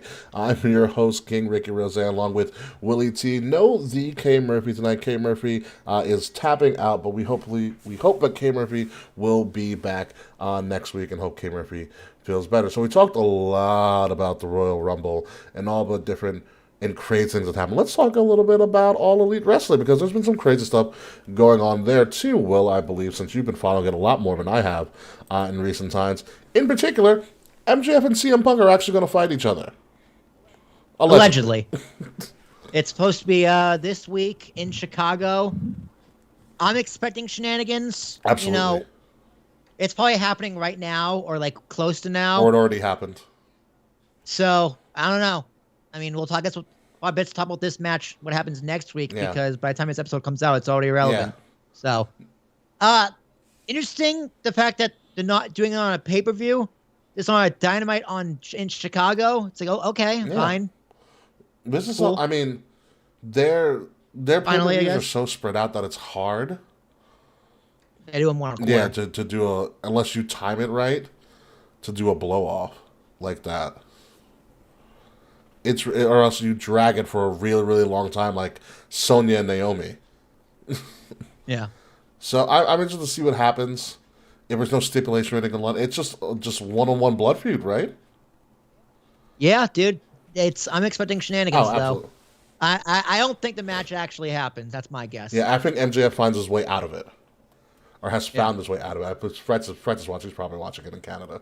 He'll let us know. Also, Sammy Guevara won there's now unified TNT championships on TBS. What?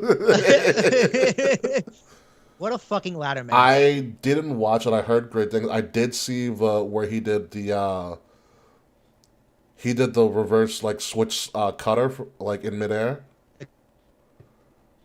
Yeah, he did like an alley-oop cutter. Yeah, off the ladder, right? It was one of the craziest things. Yeah, it was like off a ladder, onto another ladder, then the cutter. It was like one of the craziest things I've ever seen. Yeah, it was nuts. Yeah, he's just gonna. It was fucking nuts. He's just gonna hit a swanton off a ladder. Yeah, he tried to do a swanton, a ladder didn't break. He just doinked right off Cody. What a match! Phenomenal match. And just kicked off the show. It was Beach Break in the middle of January in Chicago, right? No, in Ohio. No, it was in Ohio. I think it was Cleveland. Yeah. Yeah, because Britt cut a promo on Baker Mayfield, which is pretty funny. She's like, I'm actually a winning Baker. Yeah, it was you'd get a kick out of it because Baker Mayfield. It's hilarious. I love Baker Mayfield, especially in commercials. Sammy Guevara and Cody Rhodes. What a fucking match. Good for Sammy. Yeah, good for Sammy. Good for Sammy. I hope he doesn't carry those two belts around for much longer. Apparently, him and Pam are no longer together. We talked about that, right? What's up? Him and Pam are no longer together. Pam. His wife he proposed to on TV. Oh yeah, no, isn't he dating? He's dating like Ty Conti or something. Ty Conti, yeah, and there's a whole thing like, oh yeah, he's dating Ty Conti, but who fucking cares? We shouldn't be in their lives, blah blah blah, but whatever. Yeah, I mean, I've also seen Ty Conti, and I'm like, I've also seen Pam, so really? Can't blame him. Oh, Can't blame him. That much of a stark difference. Pam was his girlfriend from before he was famous. Let's put it that way. Hey man, that happens. Yeah, it happens. There's only so much a man can take. Yeah, so good for Sammy Guevara. And then last but certainly not least, Danhausen is all elite. Who the fuck is this guy? Danhausen is like this. He looks sick. He does look sick. I don't know how to explain him. He's like a Deadpoolish Joker character, you can't take him seriously. I don't. At all. Look at him. Fucking look at him. Look at his hands. What's he do with his hands? I don't know. He is an indie darling. Thank you, Mr. Fretz. A lot of people love him on the indies. I think he's signed by AEW to bring a little bit more comedy to the show. He looks like if Darby Allin was gay. Stretch. Ooh, don't touch me. I'm interested to see what he brings to the show. Sure. You know. Never heard of him. I'll give him a shot. Yeah. He looks fucking ridiculous. Danhausen? It's like, Montag lieben lauten Gloren. Oh, Mr. Fretz says he makes all Simpsons references. he's my new favorite wrestler.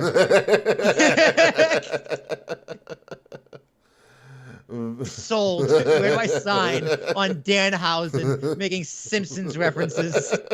That's all I needed to hear. Oh, man. He's also very funny on Twitter as well. But I'm sure he's a hoot. yeah. I think he speaks in third person a lot, too, especially on Twitter. Okay, keep telling me more. I'm liking this guy more and more. That's all I know. I know of... Danhausen says, Joe! I'm surprised we don't have Simpsons sound bites yet. Oh, we do. We're in Oh, okay. Fair enough. Probably. Probably. I don't know. Oh, no, we do have. We have my favorite one. Hang on. What is your favorite Simpsons sound bite? This I gotta hear. I don't think you've ever played it on the show. Stop! Okay.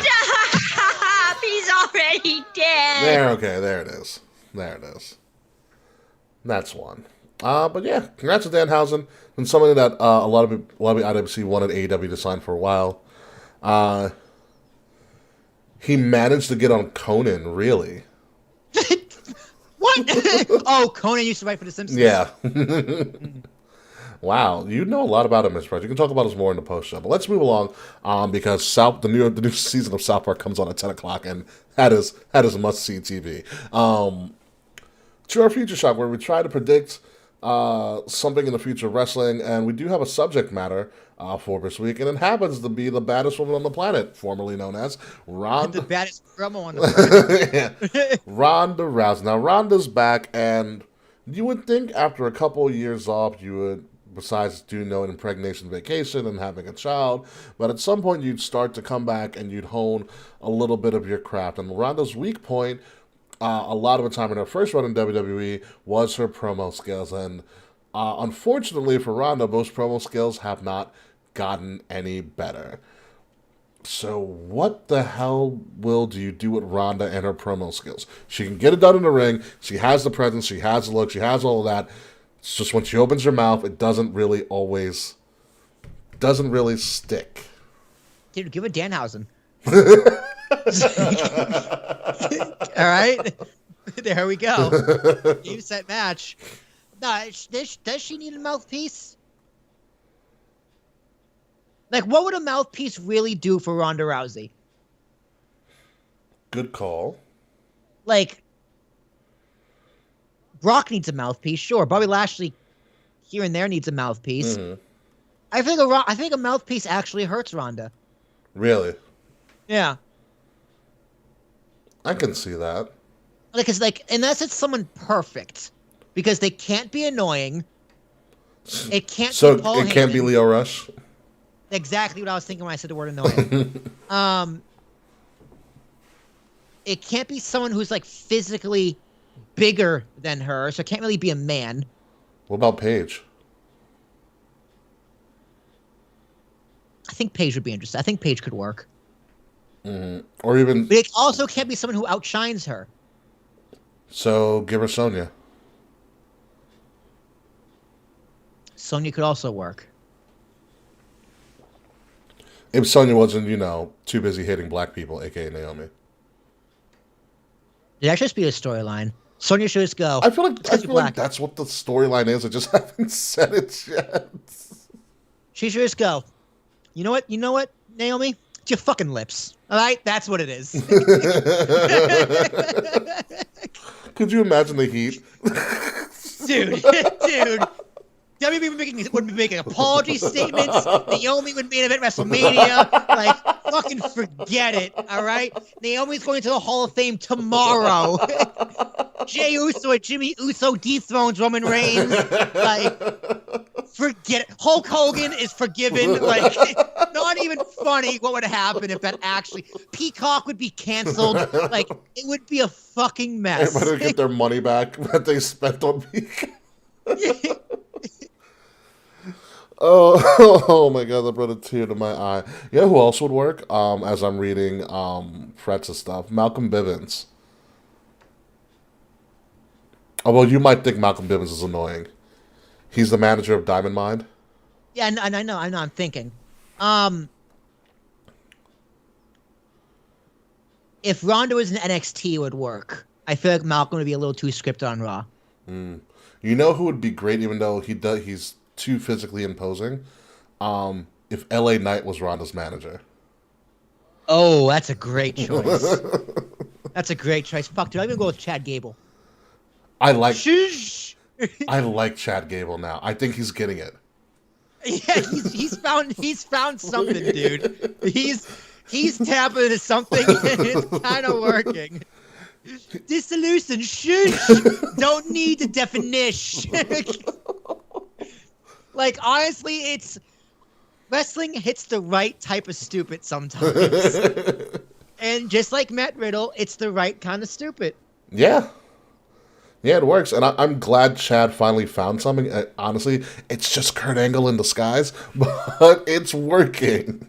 Yeah, it works. It works. And I'm happy for Matt Riddle. I'm happy for Otis. Otis also kind of shines in this as well. So, I don't hate Otis. No, I don't. I love him, that giant like swimsuit thing he was wearing. Yeah, Chad Gable for Ronda would be really good because they do have that Olympic background. Yeah, there's a connection there. But, like, what does Ronda do when the promos are being cut? Just staying there and looking serious? Bounce around like Brock did for... Bounce around like Brock? It's just like, Ronda can cut promos. Like, we've seen her cut good promos. Yeah. That's why I'm wondering, does she really need a mouthpiece? Or does she just need... Like, you know, there's ring rust. She's got promo rust. That also... It could be just legitimate promo rust. And that she just... She's got crowd rust. Yeah. You know, and maybe like, you know, 2 weeks or so down the road, she's back at it, you know. Yeah. So we'll see what happens. We'll also see who she picks. Mr. YLP. That's her. It's like, fuck you, Ron.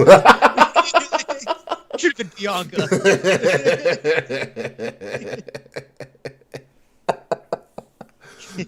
Oh, man. Where's Gunther when you need him? Oh my god! There he is. There he What is. if the whole offspring is her mouthpiece? Give it to me, Rhonda.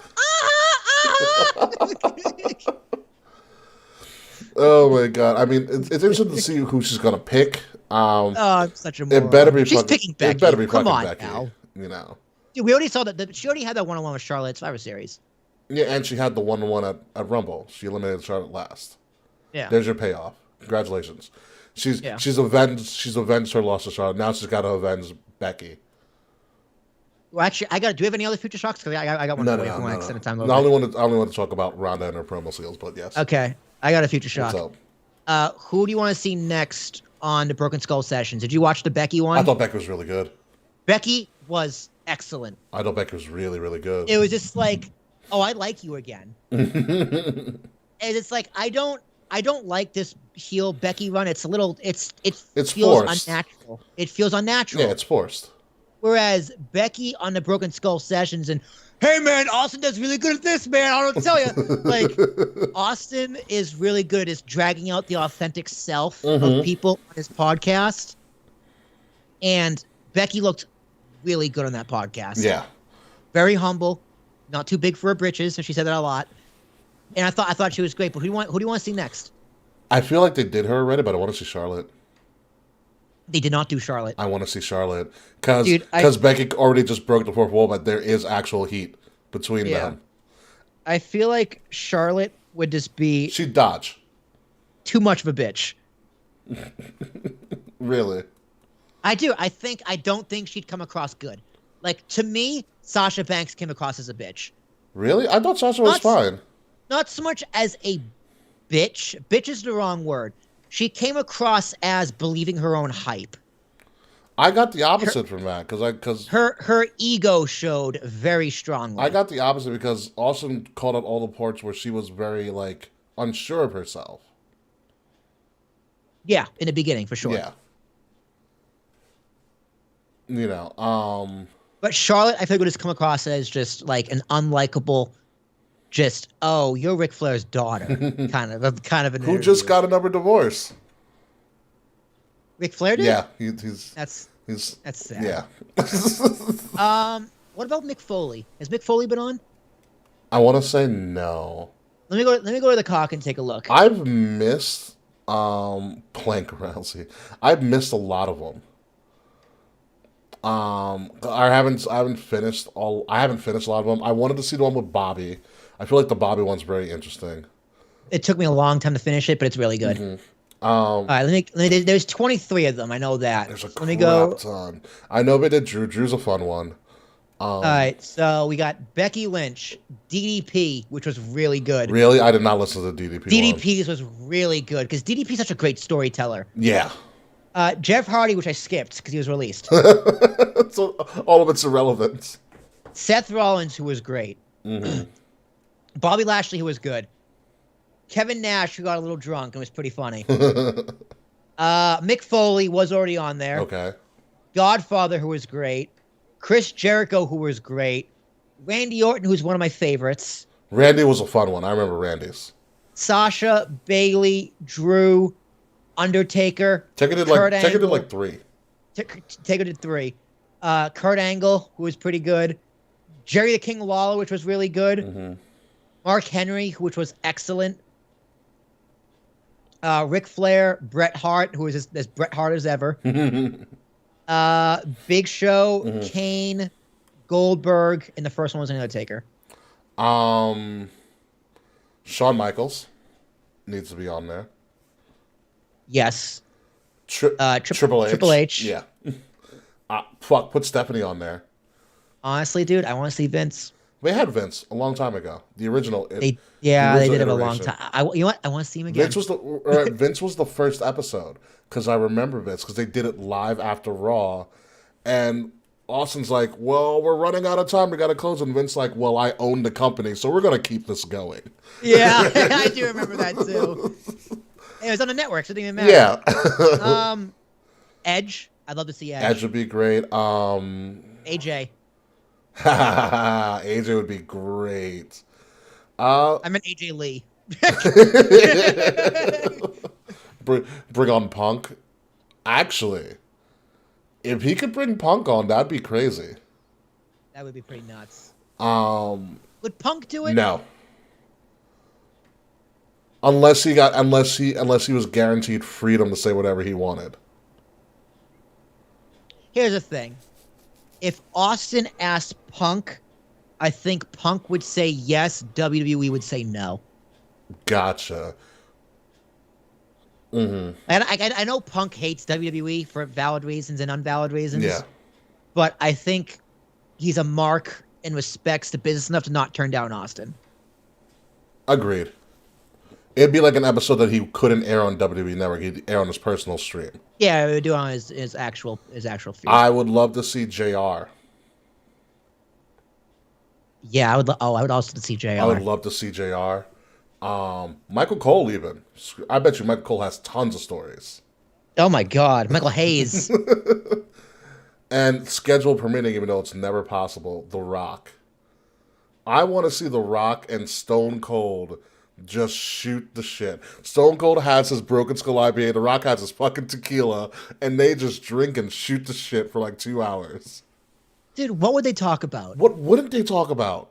I don't know, dude. Like, I'm trying to think, like, hey, man, I love your movies. Not all of them. I gotta say, I'm not a big fan of all of them, but hey, action's me. What do you think of Condemned?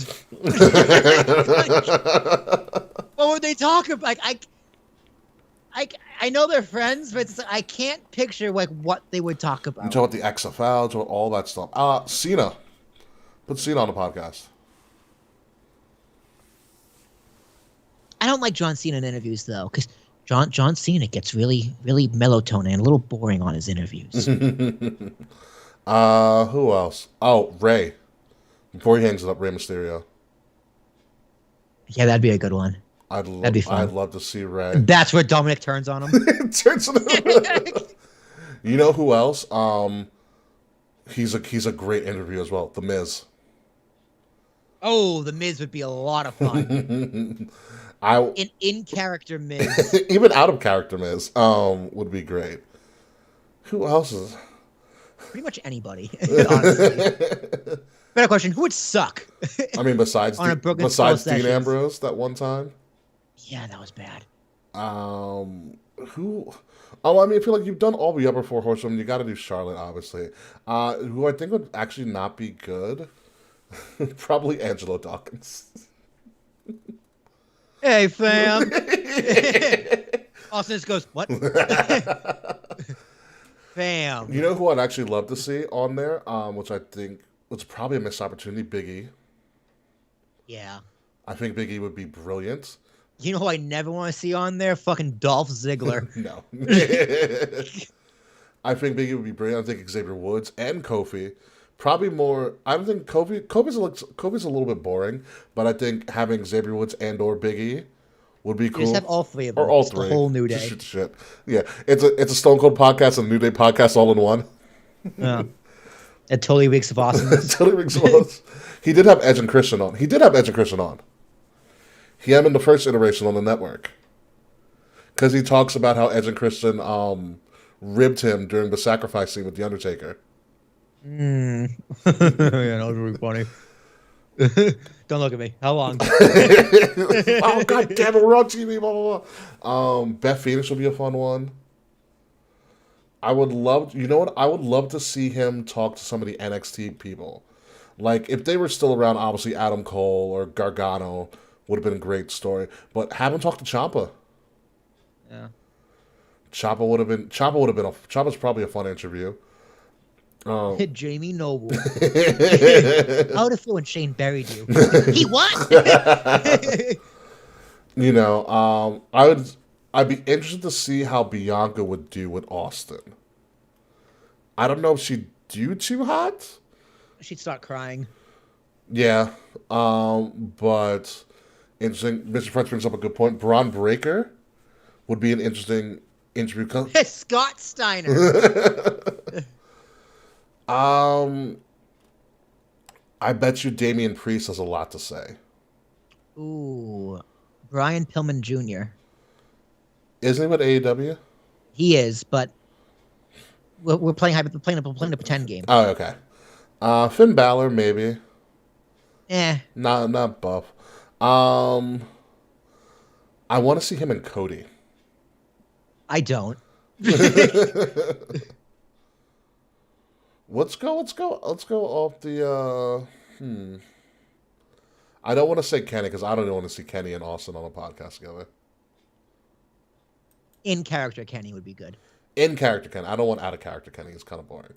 Okay, Austin, do you know who Mega Man is? What? Austin would be like, Mega who? We've already had Heyman on Austin's show, and that was actually really good. Yeah. Because Heyman freaking got Austin to bring out the Austin character. Kevin Kelly would be funny. MJF, I will say, MJF and Austin would be amazing. Yeah. Gilbert.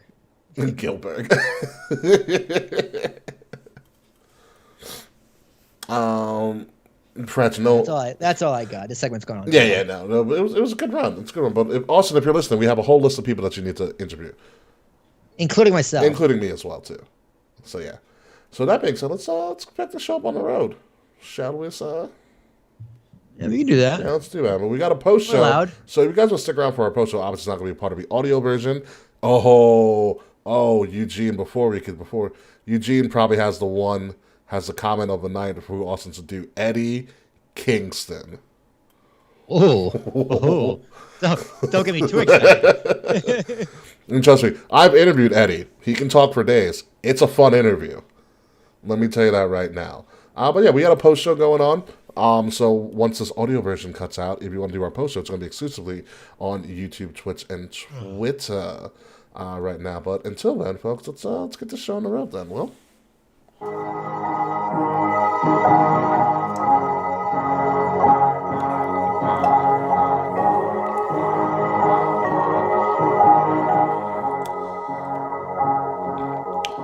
Ladies and gentlemen, you have been listening to episode 281 of the King Springs podcast, Groundhog Day, because tell me where you've heard this before. We are officially on the road to WrestleMania. I am your host, King Ricky Rose. You can find me at Ambassador Biggs across all social media outlets, BIGZ, Ambassador Biggs, Kings of the Rings podcast at KOTR, _podcast on Facebook, on Twitter, on Instagram, on Twitch, on YouTube, on Discord. We have our own personal channel now. Like, share, subscribe, listen to us each and every week, wherever you get all of your podcasts, by subscribing to Wrestle Addict Radio, and follow Wrestle Addict Radio's Twitter at addict_wrestle and Wrestle Addict Radio on Facebook and Instagram. K Murphy, we hope you feel better. Willie T, what you got for me?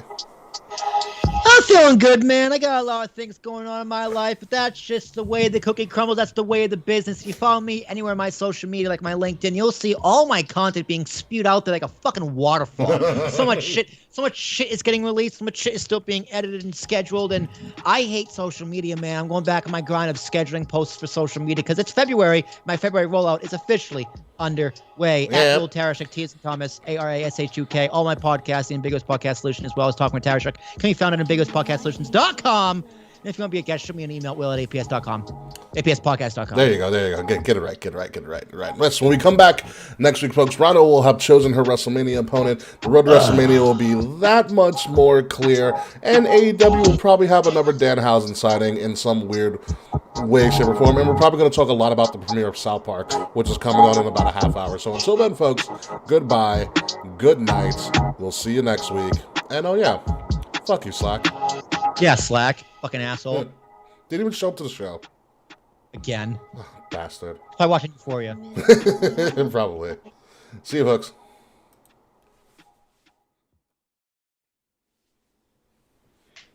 And welcome to the post show, ladies and gentlemen. All right. Yes, our Tip of the Crown post show, where you can see some of our favorite tweets from this past week in wrestling, including this one that says, if Shane McMahon is wrestling at WrestleMania 38, it better be against Austin Theory for the battle for Vince's love match.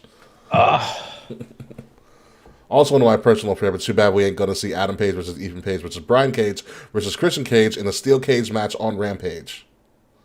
So much rage. Yeah, right? But yeah, some of my favorite tweets are in the middle of the screen right now. We're just going to shoot the shit and talk with us. You can ask us any questions that you guys want.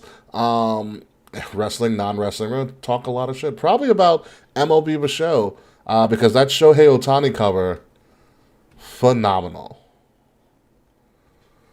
Absolutely phenomenal. I'm going to hang a bit, record my podcast. 2002 podcast is nice. Okay, frets. That is frets.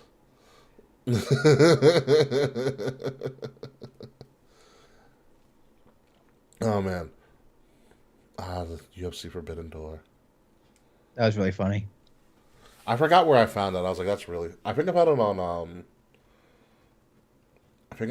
Instagram. Yes, Mr. Frets, MLB The Show is on Switch. Or it's coming to Switch. Which is going to be very interesting. You're going to have to tell me how it is, Will. What is? MLB The Show on Switch. Oh, yeah. Well, I was going to get a Switch for my birthday anyway. Yeah. Are you getting, the newest version of Switch, or what are you doing? Like the OLED, whatever it is? Yeah. Yeah. Okay. Okay, that's good. I need a few games. I mean, Kay's going to suggest Animal Crossing. Well, that's a given. Yeah. But what games are good on Switch? Mr. Fetch would probably know. Like, I have no idea. Like the Mario games. Oh, of course. Mario, Zelda, probably. I don't like Zelda, though. Really? Yeah, I don't like Zelda. I don't like Metroid.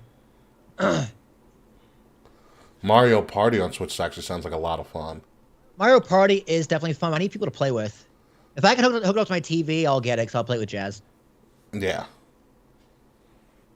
I would lose weekends playing Mario Party with people. Little Pokemon. Yeah, definitely the Pokemon games, even though I know they're bad. It's like the same game all over again. Like, didn't they like run out of colors and they went to like Jewels? Yeah, they did that a long time ago. They did like Sun and Moon. Yeah, Animal Crossing. I might do Super Smash Bros. Why not? It's Smash.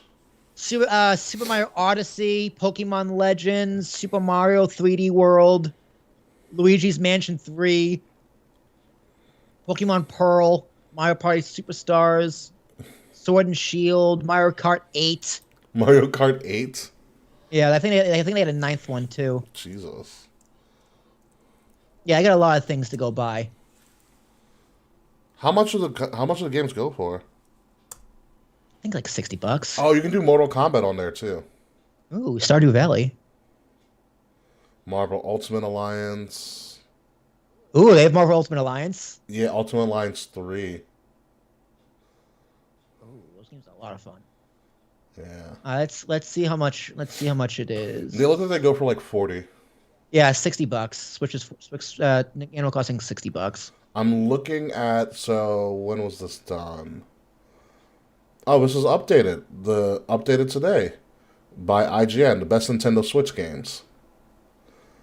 We have Ring Fit Adventure, Link's Awakening, Chikari Colorful Tale, SteamWorld Dig 2, Splatoon 2, Mario and Rabbids Kingdom Battle, Mario Party Superstars are number 18, Paper Mario, nice. Pokemon Sword and Need for Speed Hot Pursuit Remastered. Pokemon Sword and Shield at 16, Super Mario 3D World and Bowser's Fury at 15. But I think a racing game would be fun on the Switch. It should. Slave of Spear, Hollow Knight. Don't I have this game though on the PC? Let me check. What? Need for Speed? Yeah, I know I bought a Need for Speed recently. I forget which one it was though. Mario Kart 8 is at number 8, Luigi's Mansion 3, Metroid, Animal Crossing, Super Mario Odyssey, Super Smash. Yeah, I already have Hot Pursuit. Smash Bros. Ultimate comes on as number 2 on IGN's must-have for Switch. I feel like you also need like a memory slot too, like a big like. Probably. But those are cheap now. You can get like a good like terabyte in, and you'll be straight. Well, when I go home next week, we're just gonna go to GameStop or Best Buy and then just buy it. Yeah.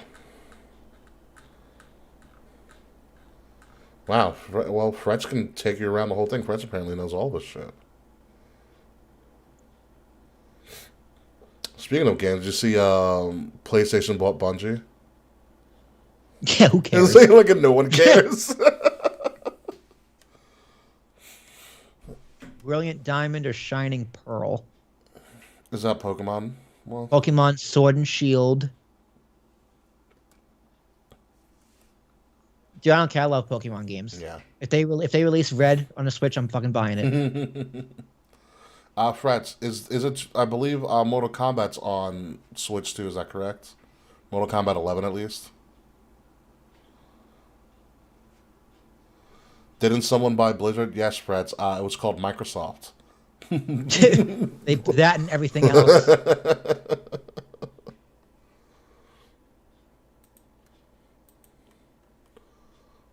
Yeah, Microsoft bought Blizzard. It was awesome. That's still wild to me, by the way. Really wild. Yeah.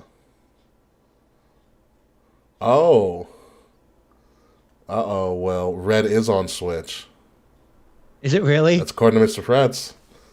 Pokemon Red. Nah, it's not here. Where you going, to like their library? I'm in Nintendo.com.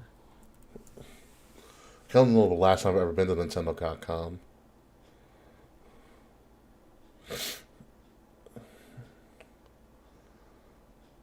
Alright, I'm looking at... let me look at these different Nintendo Switch stuff. I would say I'll get one, but like I just know Xbox also has cloud gaming, so it doesn't really fucking matter.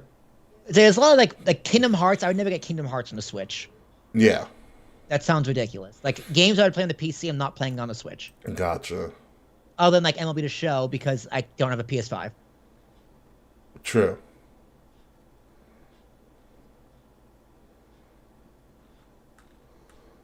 I need something to play in bed. Yeah, right? So,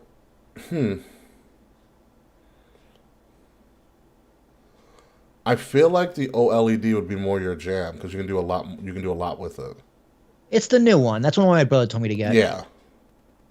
What's the difference? I think the OLED, what's the difference between the OLED and like the regular one? I think screen size number one. Bigger? Yeah, and you can project it to the TV, I believe. Like how easy? Do you need to buy like things separately, or is it just built in? What, the dock to the TV? Yeah. I think it looks like it's built in. Oh, thank fucking Lord. You know, the controller setup will be a little bit different because the controller's small, but you can buy like an extra controller because your Joy-Cons can also be sideways controllers. Yeah, you can buy. Oh, like I'm never like literally I'm only buying a Switch so I can play something while I'm watching Wrestling. Yeah, so it'll be no, you know. Now, does the Switch have like a Wi-Fi connection to it? Yeah. Okay. Oh, my fault. The OLED is the one that's $350.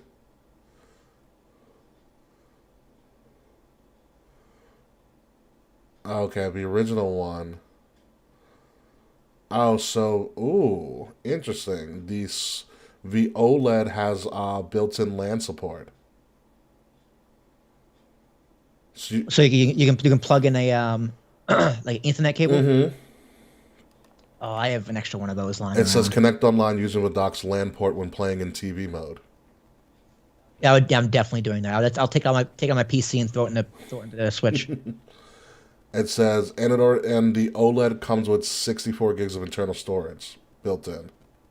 I'm gonna probably need more than that. Let me see.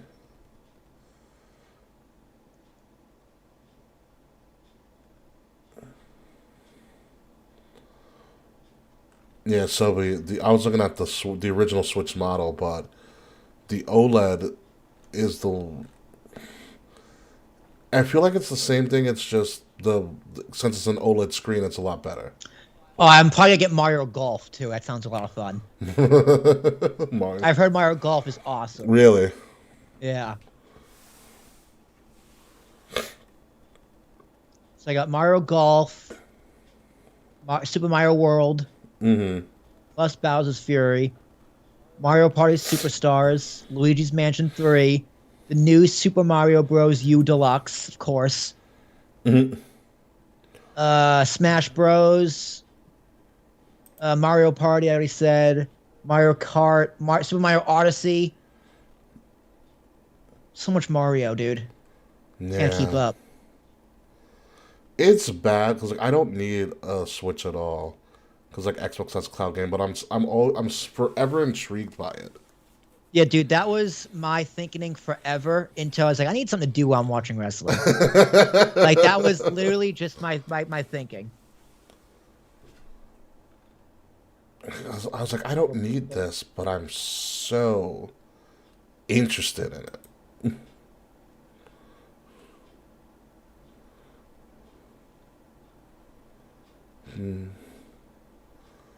Or you can just do the Switch Lite. No, I'm not doing the Switch Lite. I'm not no bitch. They have Dark Souls, they have Wolfenstein, they got Skyrim. They have Skyrim on Switch. That's ridiculous. Yeah, dude. Of course they do. That's But all these absurd. all these games are better not on the Switch. Like, that is absurd. Damn, dude. I'm looking at stuff right now, where it's at. It's out of stock at GameStop, Best Buy. Apparently, Target has it in store only around the island. That's a good question. I'd probably see if I can. I'd probably make sure I can buy a Switch on Amazon. Yeah, dude.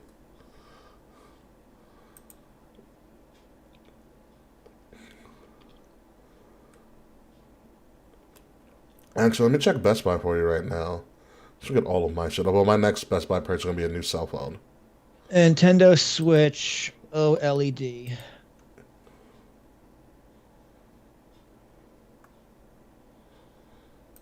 I mean, I'm in love with my OLED TV. That thing's amazing. Here's one.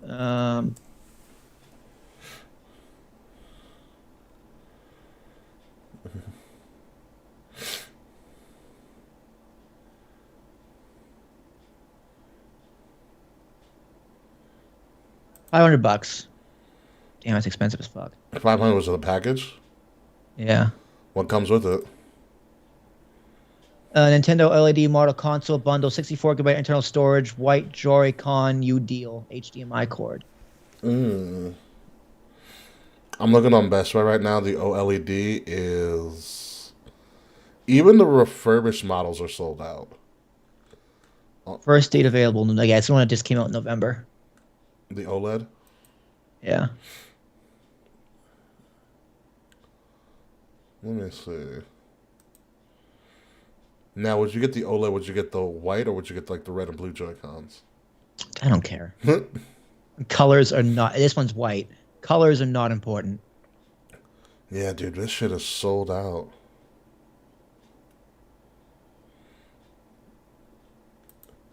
Why don't I check my Best Buy at home? Well, I'm on. Well, yeah. No, if you go on Best Buy, it's literally says sold out. You're looking on Long Island. No. I'm looking on Best Buy's website. Like, it would tell me if there's availability nearby. It's just sold out.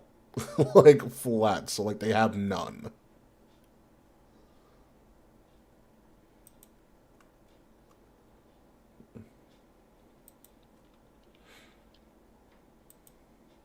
And all the switches are Wi-Fi compatible, correct? Yeah, of course. Nice. Yeah. I would assume so. Yeah, let's see.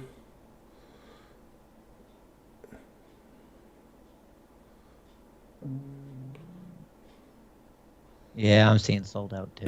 Yeah, dude. It is nowhere. It's not even in Connecticut. I'm looking on Target. Like, what the fuck? Not sold at the store. Out of stock, out of stock, out of stock. Dude, how are they just not available anywhere? Switch is, I mean, when the pandemic hit, people did a mad rush on Switches. Obviously not the OLED, but it's gross, dude.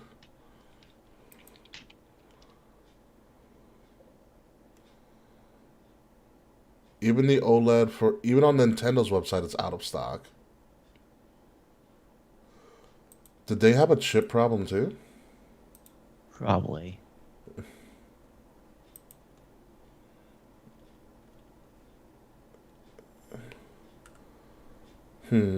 Actually, let me see something.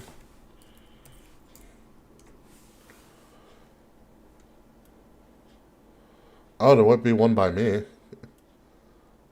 There's one in Target in North Bergen. Yeah, does it say call for stock? Let me look at Target in store only. Oh, the GameStop by me says call for stock. Out of stock, updating, call for stock in Brentwood. Out of stock, out of stock. Yeah, out of stock. 10 Rockefeller Plaza, Nintendo shop, call for stock. Will, you want to go to New York City? Hell no. Out of stock. I might not be getting a Switch. I feel bad for you, actually. You make me want to get a Switch now. Fred has a question. He goes, okay, guys, here's a question. If Bad Bunny were to have a match at Mania this year, who would you like him to face? I don't need to see him face anybody, dude. Bad Bunny's fine doing what he's doing. Yeah. Hey, there's one at Walmart. There you go.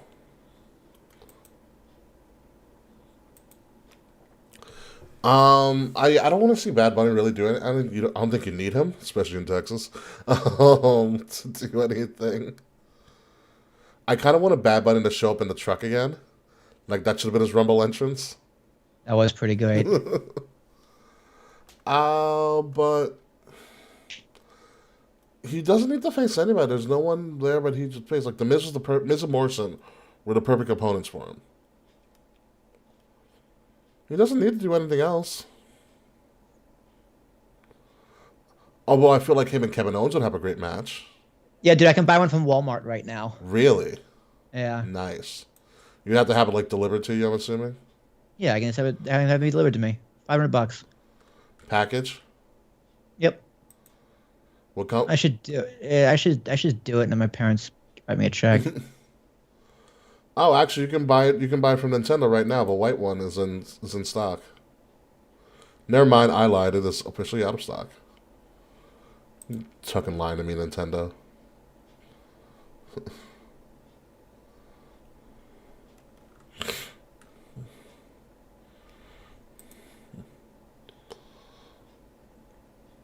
Santino is at Niagara Con.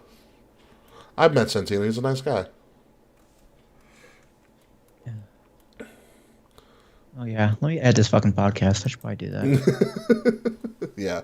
Talking about switches. Oh, yeah, I should probably upload the show. Let me get this done with.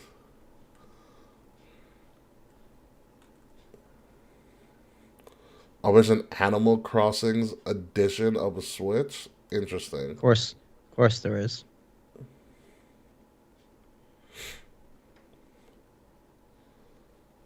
I just never got what was so addictive to Switches, but we'll see. You have to play one. I have. I just haven't played one in a while. You know what they're probably also good for like on a plane or some shit like that. Yeah, they're gonna be really good on a plane. Yeah. On a plane or some other shit. Although I do want to do like cloud gaming. Like in a plane, in a cloud. Ultimate cloud gaming. Ooh, I'm in the clouds, gaming on the cloud. Real cloud, virtual cloud. Oh, what a thought.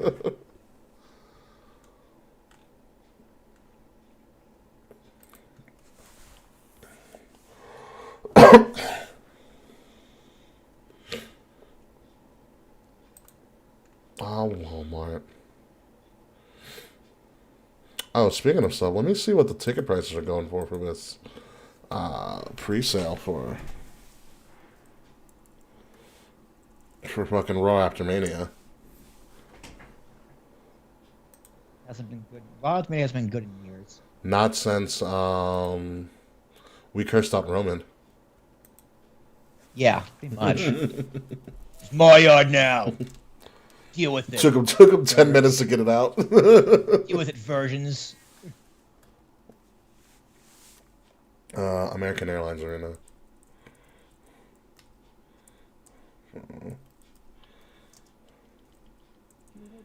Baby. Give it to me, Obi. Obi. Obi, pretty fly for a Jedi. You ever listen to the Weird Al version where it's Pretty Fly for Rabbi? Oh, it's pretty fly. Yeah, pretty fly for a rabbi. Yeah. Well, he does American Pie, but it's like My Mr. Anakin guy. It's a Star Wars, Yeah. a Star Wars story. I don't mean Qui-Gon Jinn. Maybe come over and got a Long time ago, in a galaxy far away. Naboo was under an attack. And I thought me and Qui-Gon Jinn could talk the Federation into maybe cutting them a little slack. That should be that's episode 1. There you go. That's all you need for episode 1. Locked the doors and tried to kill us.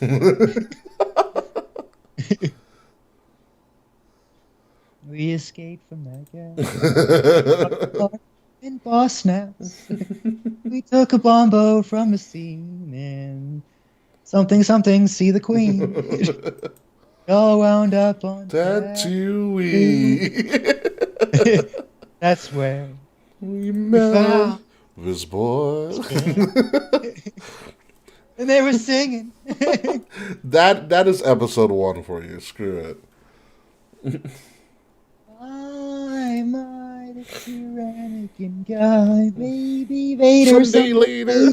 No, he's just a Small small fry. fry. They took his home and kissed his mommy goodbye, singing, "Soon I'm gonna be a Jedi. Do-do-do-do-do. Soon I'm gonna be a Jedi." Da-da-da-da. Did you know this junkyard slave isn't old enough to shave? He can use the Force, they say. Oh, do you see him hitting on the Queen? Only he's just 9 and she's 14. Oh, he's probably gonna marry her someday. The Count was impressed, of course. Could he bring balance To the Force? It was funny. We were broke, it's true. So we made a wager or two. Anyone's job started off that race. I knew would take first place. So yeah, it was our boy. It's funny because, dude, every now and then, like, we play that song at our parties, and like everyone would sing along, but I would sing along to the Weird Al version. People would be so pissed. They'd be like, "Will, shut the fuck up." My, this here Anakin guy. Maybe Vader someday later. Now he's just a small fry. Oh, so good. Classics. I'm gonna listen to that before I go to sleep now. Watch. Me too. Okay, so KOTR 281. Yeah, 281 Groundhog's Day. Ironically, tickets for Raw After Mania not so bad right now. It's pre-sale.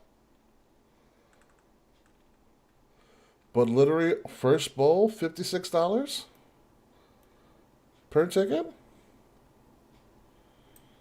No, Not at all. Yeah, not bad at all.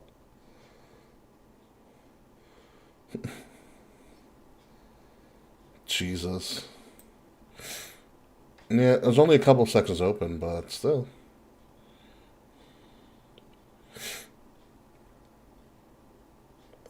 Now this is pod racing.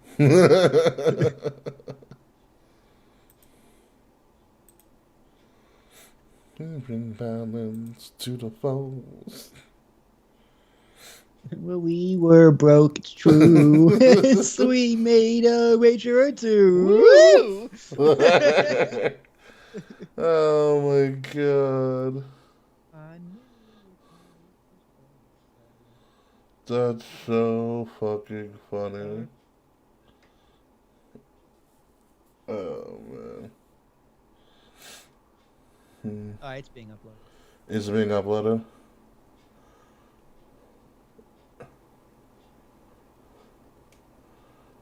Well, that's what you get here on the post show. You get me and Ricky singing along to Weird Al and Star Wars. Pretty much. I'm looking at And me debating whether I'm going to switch or not. I'm looking at these. I'm looking at these tickets for Raw After Mania, which I won't. I'll text my mom and I'm like, "Hey, did you buy my present yet? 'Cause I told you what I wanted. If not, I bought it for you. I'll buy it. Just write me a check." Yeah, so you can also buy your self-parking for your for the arena beforehand.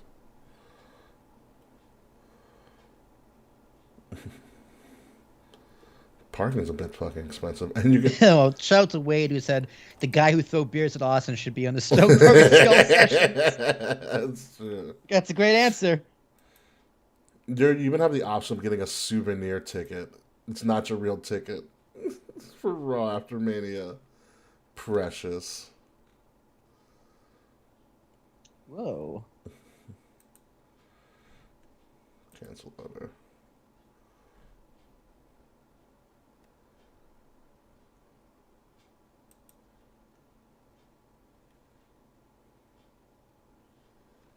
Through the phone.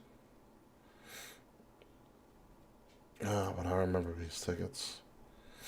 I'm surprised WWE hasn't done a combo package yet. For Mania and all that hot shit. Tony Khan was like, "Well, sorry we signed Brian Kendrick for a day." Yeah, they're like, and he's gone. Tony Khan was like, "No, he's right."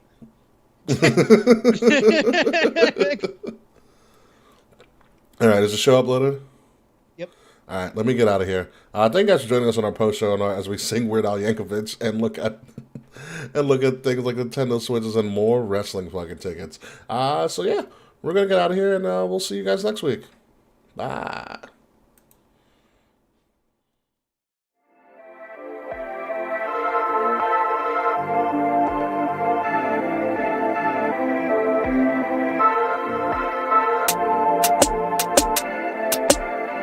Midnight music.